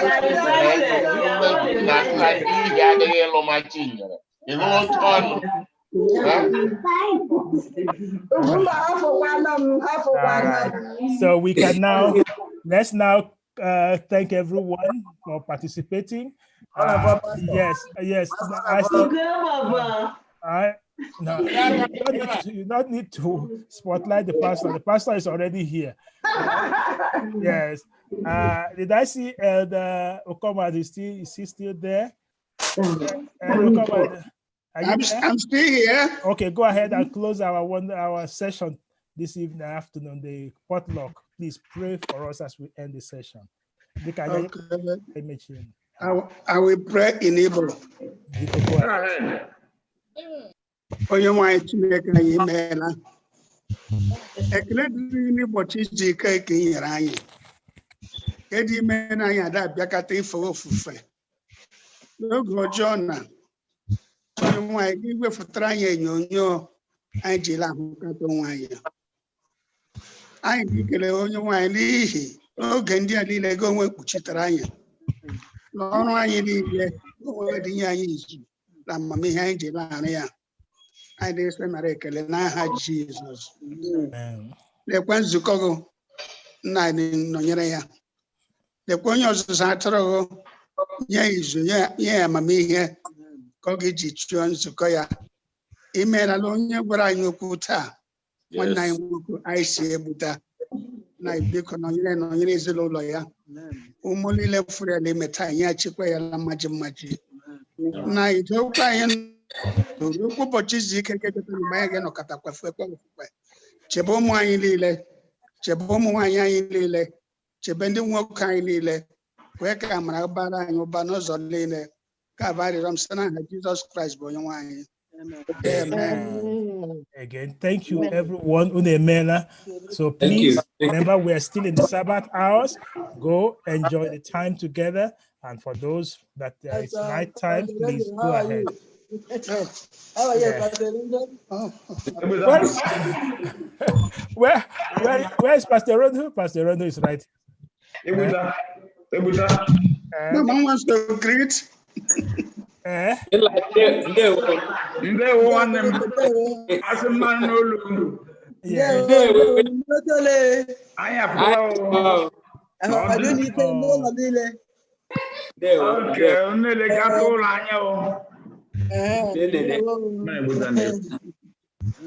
right, Unemela, did I see somebody who wanted to greet? Did somebody say I wanted to greet?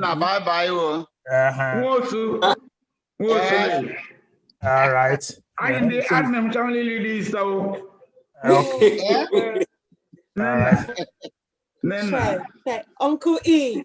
Uncle E. Unchanging Eli.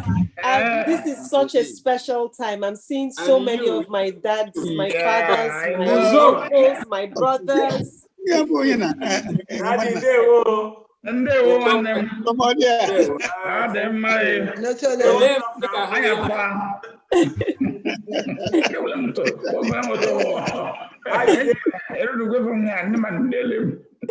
Hey, Auntie Jojo.